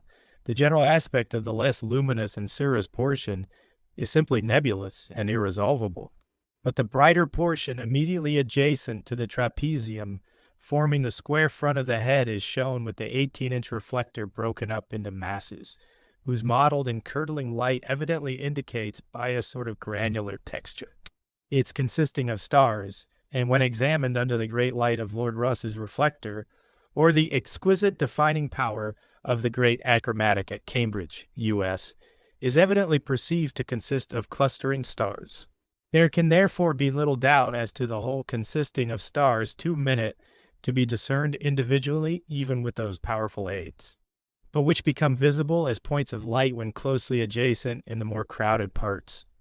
It becomes a matter of greatest interest to learn the conclusions to which the spectroscope leads us concerning the nature of these resolvable portions of this nebula. Here you have Mr. Huggins' own words on this important subject. The results of telescopic observation on this nebula seem to show that it is suitable for observation as a crucial test of the correctness of the usually received opinion, that the resolution of a nebula into bright stellar points is a certain and trustworthy indication that the nebula consists of discrete stars after the order of those which are bright to us. The brighter portions of the nebula adjacent to the trapezium, which have been resolved into stars, present the same spectrum as the fainter and outlying portions present in the brighter parts, would the existence of closely aggregated stars be revealed to us by a continuous spectrum, in addition to that of the true gaseous matter. The answer of the spectroscope comes to us in no doubtful tone. The light from the brightest parts of the nebula near the trapezium was resolved by the prisms into 3 bright lines, in all respects similar to those of the gaseous nebula. The whole of this great nebula, as far as lies within the power of my instrument, emits light which is identical in its characters. The light from one part differs from the light of another in intensity alone. The conclusion is obvious, that the close association of points of light in a nebula can no longer be accepted as proof that the object consists of true stars. These luminous points, in some nebulae at least, must be regarded as portions of matter, denser probably than the outlying parts of the great nebulous mass, but still gaseous. Another point of interest here presents itself with regard to the opinions entertained of the enormous distances of the nebulae, founded upon the remoteness at which these supposed star clusters must exist, as they cannot be resolved into stars by the most powerful telescopes. Such opinions, it is clear, cannot now be upheld, at least with respect to those nebulae which have been proved to be gaseous. Carrying on his observations still further, 2 well-known distant clusters of stars, a representation of which I will throw upon the screen. Mr. Huggins has found that even some of those which were supposed to be well-authenticated masses of stars do not really consist of stars. For the light given off by these clusters is also identical in character with the light given off by the true nebulae. Hence we must be careful in drawing our conclusions respecting the existence of these bodies as groups of far distant suns, because we find that the light which some of them give out is not the kind of light which such far distant fixed stars must emit. I have next to refer, very briefly indeed, to a most interesting and important observation which has been made quite recently by Mr. Huggins respecting the light emitted by comets. A comet is now visible which is called Broson's comet. It is a recurring comet, and although a small one, it gives off a sufficient amount of light to enable the spectrum to be obtained, and the light of this comet has been found to be identical with the light emitted by the nebulae, in so far as it gives a spectrum consisting of bright lines indicating the existence of luminous gas in the mass of the comet. But the comet light has been found by Mr. Huggins to differ from the light emitted by the nebulae, inasmuch as the lines in the comet spectrum are not identical in position with the lines yielded by the nebulae. Nor, in fact, are these particular lines, roughly represented here, these 3 bands identical in position with the bands of any known solar 17cc carbon. Spark taken in Clive oil, carbon. Spark taken in olefiant gas, substantive. At the bottom of the diagram, the lines of the nebulae are given. Next, we have the spark spectra of nitrogen, hydrogen, magnesium, sodium. At the top, we see the solar lines, and between these lie the particular lines of the comet. Hence, this comet contains something not contained in the nebulae and whose lines do not coincide with any substance known on Earth, so far as examination has yet proceeded, so that we really do not yet know of what this comet consists. His observation, I am sure you will all admit, opens out to us subjects of the deepest interest. We are entirely at a loss to know how such a body as the comet can be self-luminous. The mass of the comet, I believe, is astronomically speaking inappreciable. We do not know whether there is as much matter in this comet as would fill this room, or as much as would fill one's hat, and this amount of matter is spread over an enormous space. The diameter of this comet has been determined for me by Mr. Baxendale, who tells me that it is about 6,700 miles, an immense space over which to spread so small an amount of substance. How matter in this attenuated form can be kept up at the high temperature necessary for the gas to become incandescent is a subject on which we cannot at present even speculate. I have still to speak of another result of these interesting experiments of Mr. Huggins. Not only are we in a position thus to determine the constitution of the stars and of the nebulae, but we can actually, by these observations, get some ideas respecting the relative motions of these bodies and our Earth. It is impossible in the time at my disposal to explain to you the mode in which philosophers or physicists have arrived at the conclusion that when a luminous body is approaching another very rapidly, the kind of light which is received on the retina from that body moving at a very great speed differs in some respects from the light which the retina would receive with that body at rest. An illustration from sound may perhaps render this matter more plain. If in a railway train you listen to the whistle of the engine of another train which is meeting you, you will notice that as the two trains approach, the pitch of the note of the whistle alters. This is because, owing to the sound being produced by the vibration of the particles of the air, when the two trains are approaching each other, the waves of sound are, as it were, forced together and fall more rapidly upon the car than they would do if the two trains were in a state of rest. The same thing happens with regard to light. If the one object which is luminous is approaching the retina very rapidly, the vibrations causing light will fall more frequently on the retina than if the bodies were at rest, and then the position of the dark lines would be shifted. Mr. Huggins has actually found that in some of these stars there is a slight disturbance in the position of the hydrogen line F. He first most beautifully proved that it is really hydrogen which is present, and then he showed that there is a slight deviation observed between the hydrogen line and the line existing in the star. And hence he comes to the conclusion that the motion of recession between the 25G Earth and the star Sirius is that of 4 miles per second, or that if the Earth were stationary. There would be a motion of recession at the rate of 29 miles per second. This is the proper motion which is attributed to the star. Here you see a diagram, figure 71, showing the slight deviation which the line R exhibits in Sirius light. It is difficult for me to explain this matter in a few words, but I should have been neglecting my duty if I failed to point out to you that not only can we arrive at conclusions respecting the chemical nature of the stars by spectrum analysis, but that by the same powerful means we are actually enabled to come to a knowledge respecting their motion.